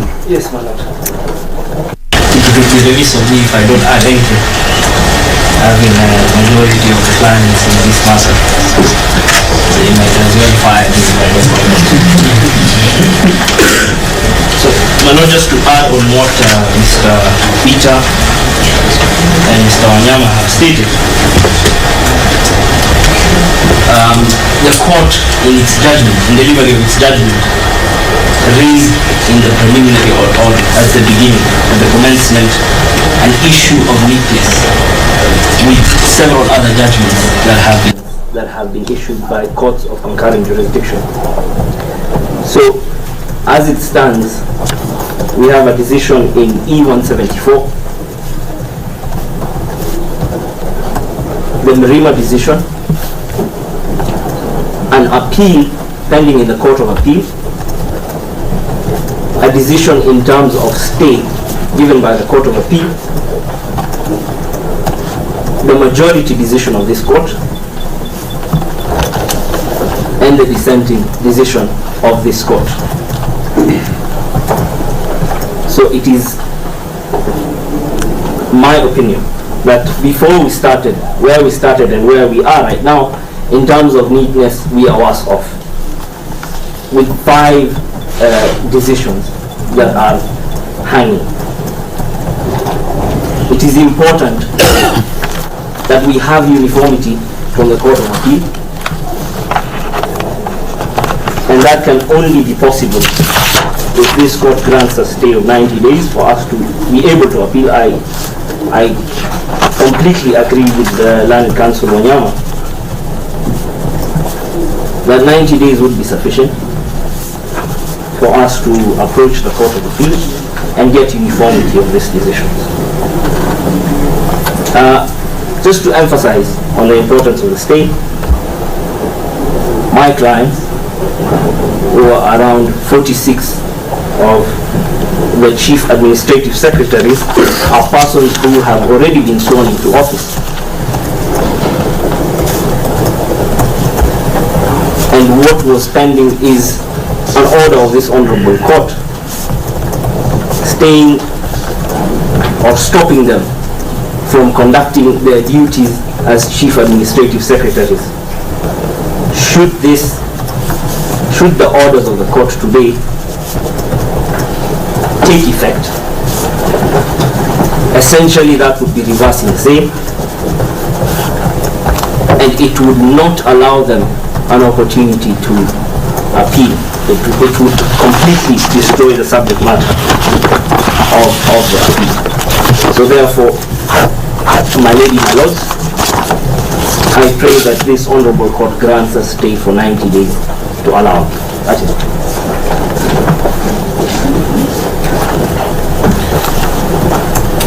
My lords and my lady, I wish to associate myself with the my learned friends, Mr. Wanyama, Dr. Kamofo, Mr. Arwa, and Mr. Ngunyi. My lord, but I wish to state that if for any reason whatsoever you do not find it fit to grant a stay, I would plead that at the very least you grant a stay on your finding on the 23 CAS positions. My lord, I wish to submit that it is in the judgment that there was some form of public participation for the 23 positions. It is also in your judgment. Would you agree that the Public Service Commission abolished the first CAS positions that were established in the year 2018? My lord, the petitioners will not suffer any prejudice should the 23 positions is the position.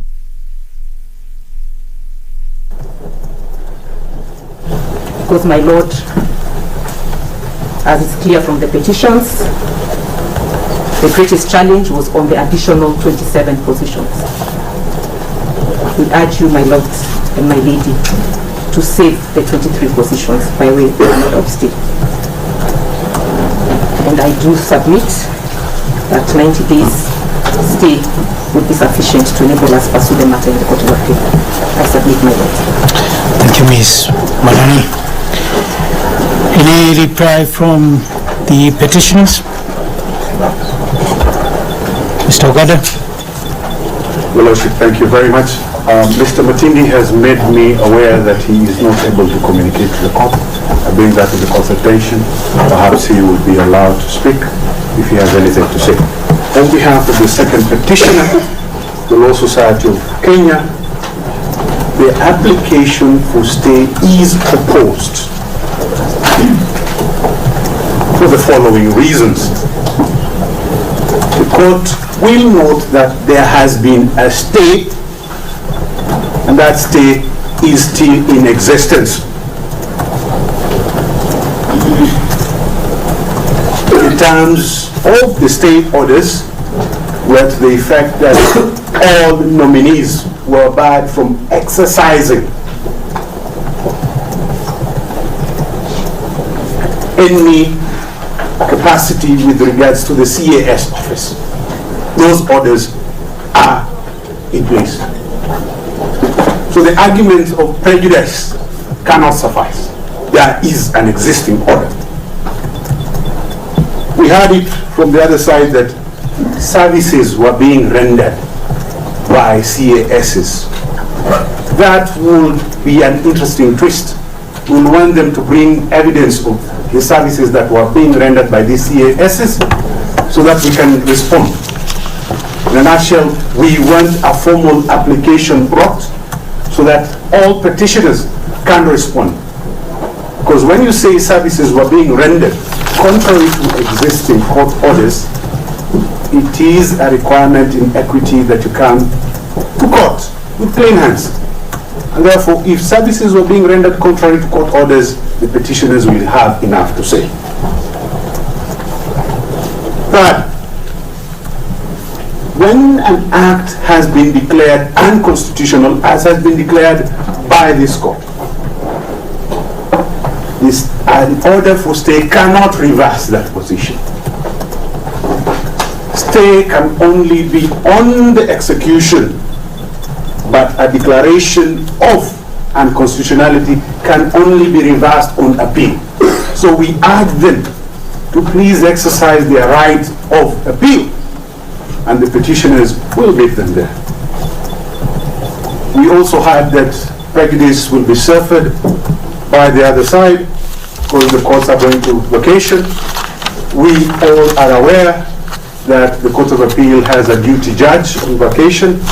There are vacation rules that allow the filing of applications under those rules. Therefore, let them file here, give the petitioners an opportunity to respond to formal filing. We are also told by the other side that there is need for uniformity for the myriad of decisions that they claimed. We urge them again, let them go make that argument on the merits, and the petitioners will be ready to deal with them.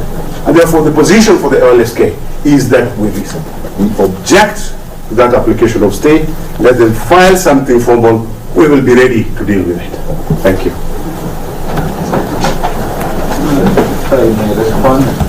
If the Lordship allow me also to voice my concerns and supports to... Okay, can we hear the Mr. O'Shea for the third petitioner? Are you saying anything?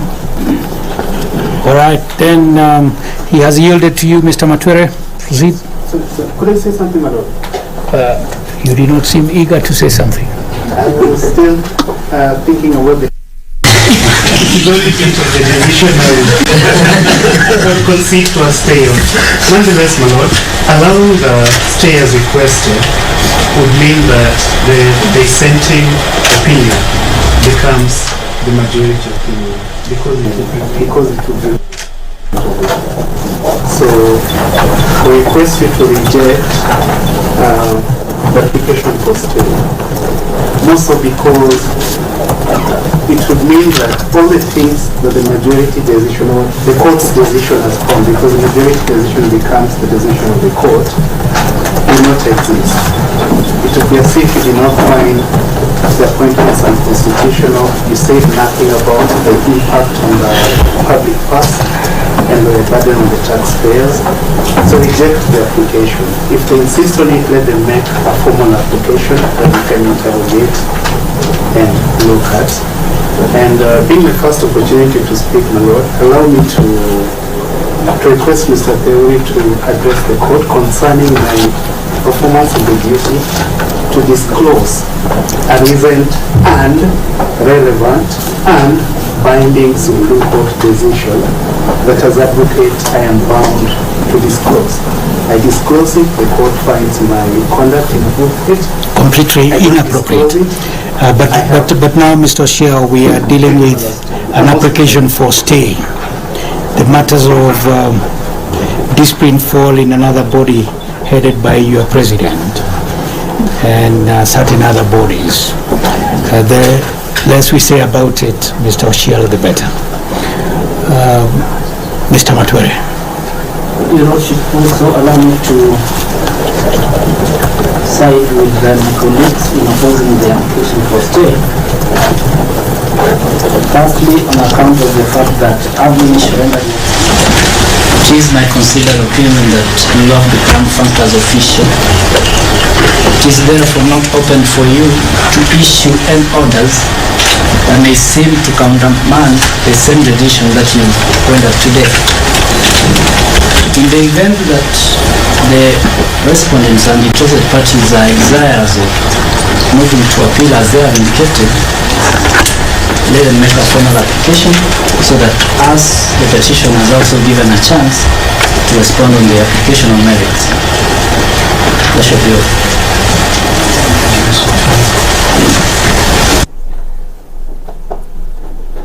Mr. Arrow, if it is a response, I would have to go back in the original order. I would ask Dr. Kamotho to speak, followed by you, Dr. Alwa, and then Mr. Wanyama. And I'm not encouraging you to speak, just in case you feel seriously that you need to say something. Then Mr. Bita, Mr. Nura, Ms. Manani, and Mr. Ogadel in that order. Thank you, my lord. First, briefly in response to... And shall we give this guidance? Now that this is an oral application for stay, Yes. which is opposed, and you are now replying. If you could confine your reply as much as possible now to matters that can guide us on the law. Thank you, Dr. Kamotho. Proceed. So, we reiterate that our plea is well-founded, despite now the issues that have been raised by the other side. First, because it's not the initial time that the court has taken such route. When the Honorable Justice Murima found that there were some infractions in the Okia Mutata versus PSC case, he provided for an inbuilt stay for regularization of what the court had pointed out. Because part of what the court exists to do is to offer guidance so that as institutions keep growing, they benefit from the wisdom of the court. So in that case, the Honorable Justice Murima allowed the CASs to remain in office, despite the finding that there were issues that touched on the constitutionality. And the current matter before you, my lords and my lady, is equivalent in character. And we would, as much as you have borrowed from the jurisprudence in that decision by Honorable Justice Murima, we urge that you find it appropriate to grant an inbuilt stay mechanism to facilitate for the next course of action that we intend to pursue. Further, my lord, the Court of Appeal itself, when the matter reached the Court of Appeal in civil application number 131 of 2021, now being PSC versus Omtata, the court did grant a stay. It allowed the CASs to continue delivering services, offering services, because I can persuasively state that the purpose of having the CASs is to ease on the burden that is currently bedeviling the CSs. They are only 22 in number, so many duties, and that impairs their efficiency levels. So they need more hands on deck to aid service delivery to Kenyans. It must not be perceived that the CASs are deeply craving and hungering for positions for aggrandizement. I believe the reverse is true, that they are eager to offer services in the offices that have been appointed to. There was an issue pointed out by Mr. Oganda that the stay orders are still in force, but I believe those were orders pending the hearing and determination, which have now lapsed and start spent. Yes.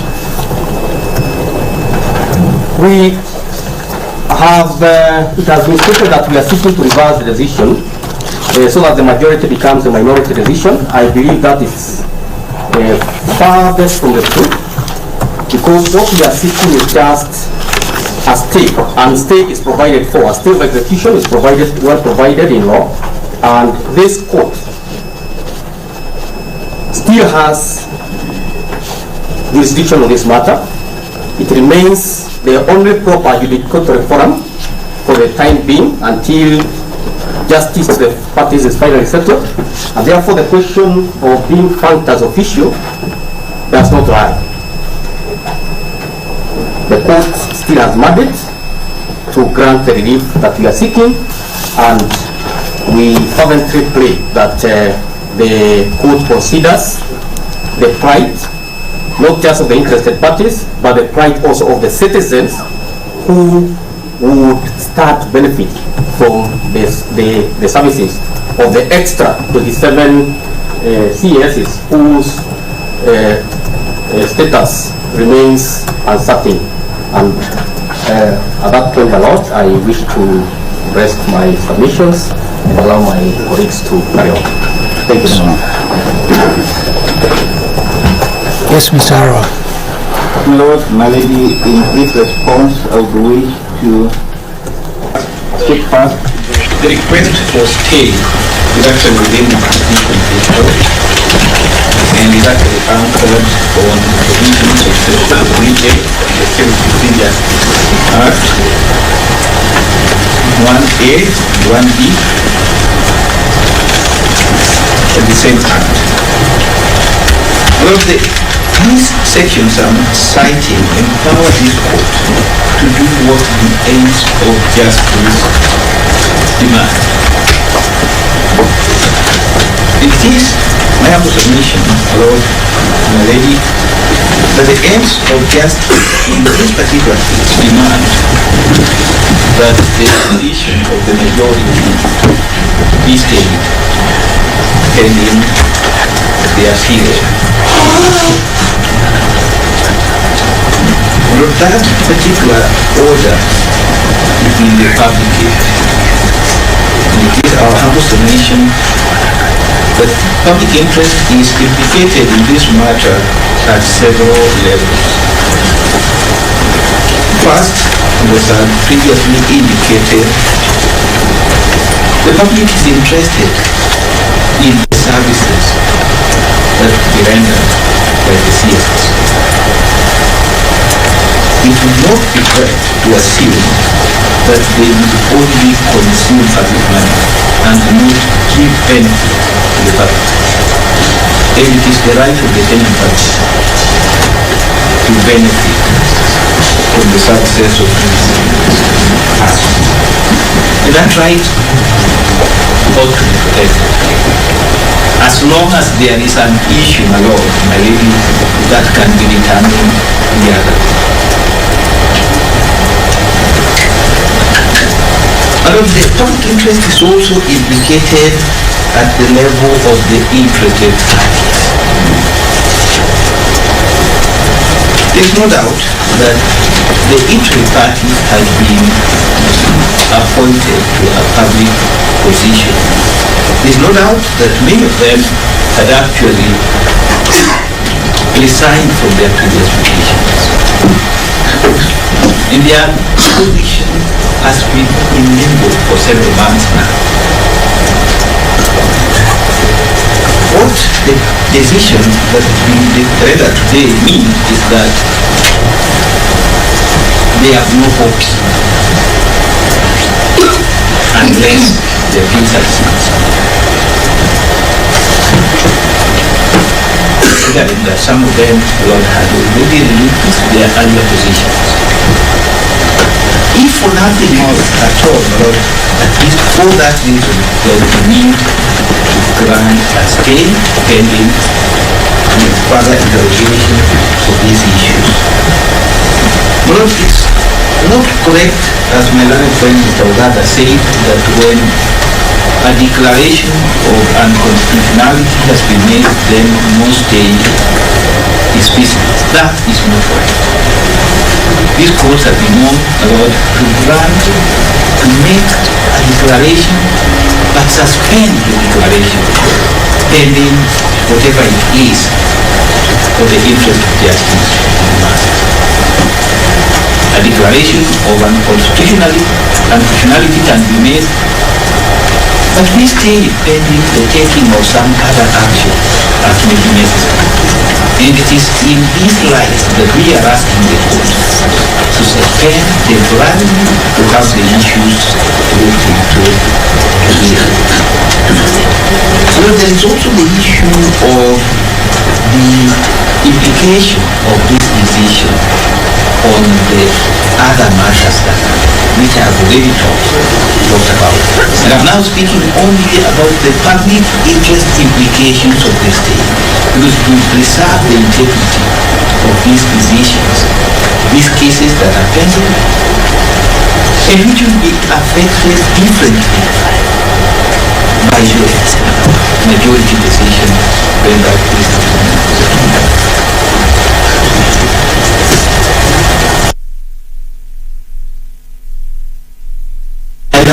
to gather that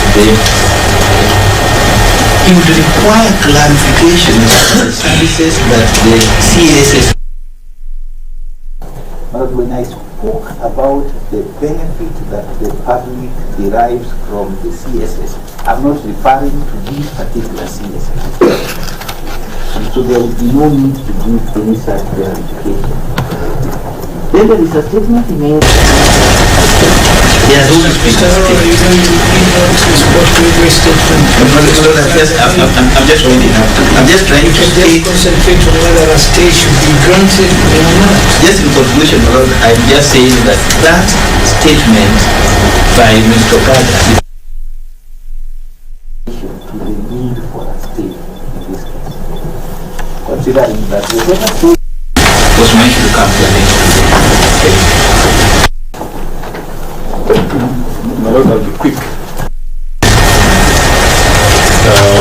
Lord, if you look at the provisions of Article 23(3) of the Constitution, it's not correct to say that a declaration of unconstitutionality is the end of the matter.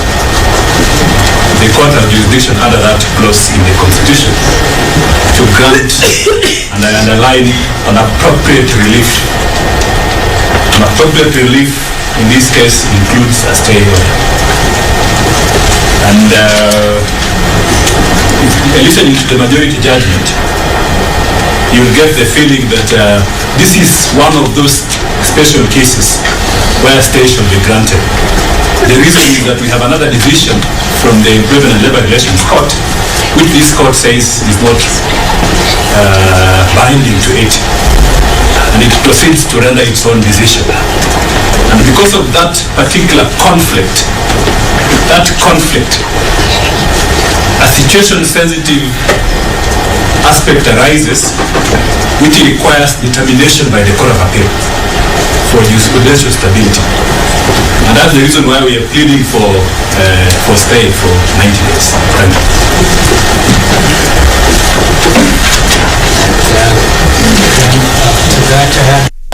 Mr. Bita, do you want to add your voice? Yes, just a few. I'll pick up from what my colleague Mr. Wanyama said.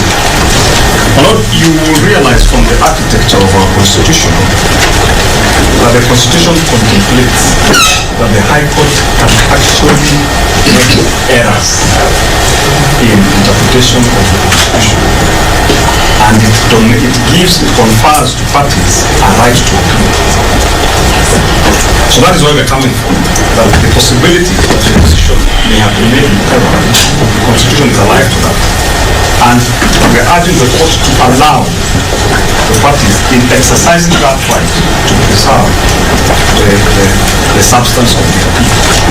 Secondly, my Lord, as Mr. Wanyama has said, you have a scenario where we have two courts of concurrent jurisdiction differing on a specific interpretation of the Constitution.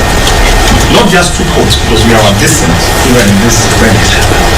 And that points to the necessity to interrogate that legal interpretation.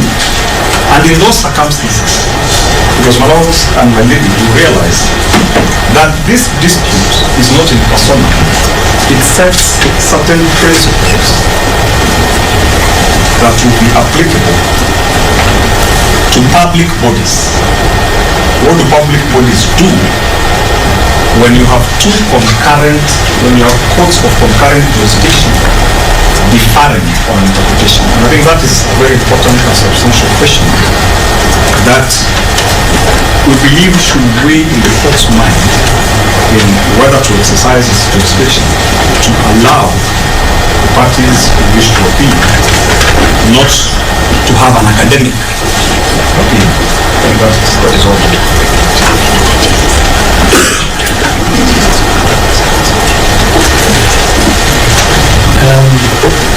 That I had Mr. Nura and then Ms. Manani, in case you have a reply to make. I appreciate that the court is tired. The court is tired, it has been long, the judgment. So I wouldn't want to make a long... I do not think that's a good comment, Mr. I apologize. I apologize. So if you're tired, you say you're tired. If your client is tired, you say you're tired. I apologize for that. My Lord, in response, I would just make a single point. And first of all, to deviate from the argument of the 23 versus the 27, my prayer is for a stay for the 50 CS's position. The this court issues a stay of 90 days for all the 50 CS positions. And in response to the argument by Learned Counsel and Mr. Ochel Dudley, that if this court issues a stay on its judgment, what will persist is the dissenting judgment. That is not the correct position, my lord. In as much as there was a dissenting judgment, both judgments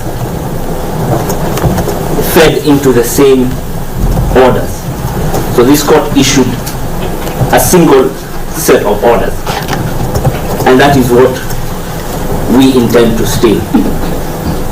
So the orders of the court are singular, they are one, regardless of the fact that there is a dissenting decision by one of the judges. Yes. So with that, my lord, that is all. Apologies for my it's okay. It's okay, Mr. Nura. Ms. Manani, anything to say? My lord, I have nothing useful to add. All right. Then that takes, that's it then.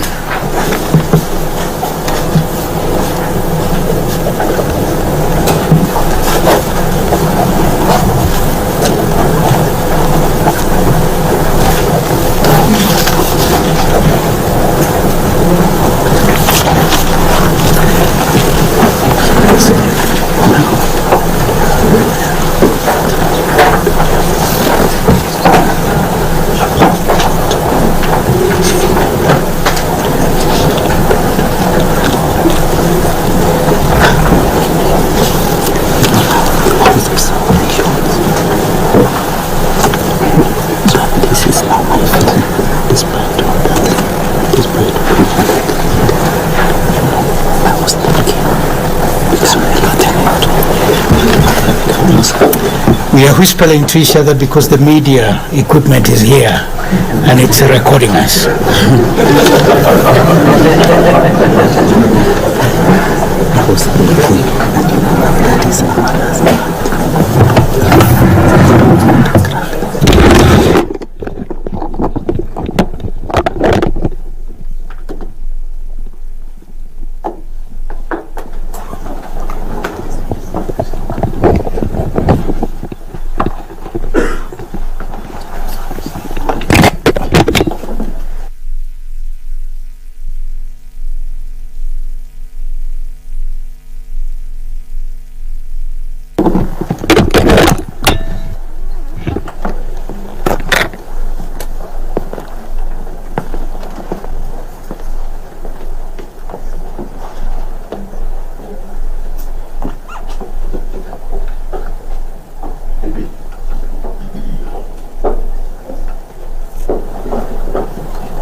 the opposition to that application by petitioners for that relief. The state sought is for purposes of lodging an appeal to the Court of Appeal.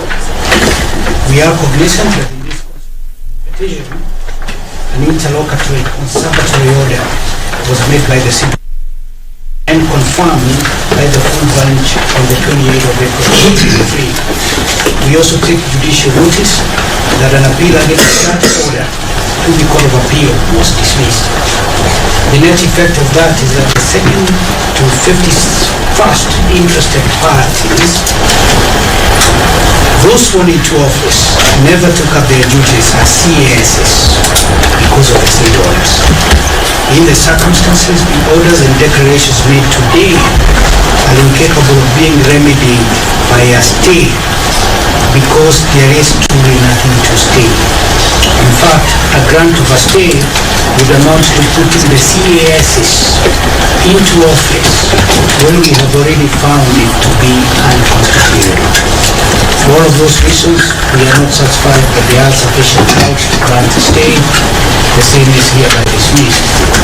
The respondents and interested parties, any other party for that matter, will be supplied with copies of the proceedings and judgment.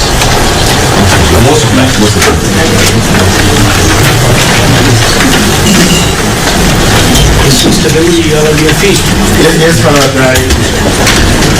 I just wanted to take this opportunity with humility and on behalf of the profession to thank the court for the decision. What is not lost to us is the impact of this division. And we believe that the Kenyans will be able to raise their eyes into the hills. We utter a prayer of thankfulness for this decision. Under the Constitution of Kenya, the judicial system will protect the sovereignty of the Constitution. So Lord, it is our view that the overall winner in these proceedings is the Constitution of Kenya. We've had an opportunity for it to be clarified. We are aware that that is not the end of this process. Ultimately, the winner in these proceedings will be the Constitution of Kenya, and we thank the court for the industry and the diligence that it has exhibited in making this decision. Thank you. Thank you all. We never read that part of the judgment, but in the body of our judgment at the end of the submissions, we have thanked you for your industry and the submissions in the judgment that we've already signed. Thank you. There being no other matter, thank you.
sing for a living. I influence for a living. I don't take anything less. I thought we are coming to change this situation. Drama unfolding. You are not too loud, so quiet. You are just a groupie. Keep quiet. Kaput. You don't have to dress in a certain way that is not appropriate. Allah.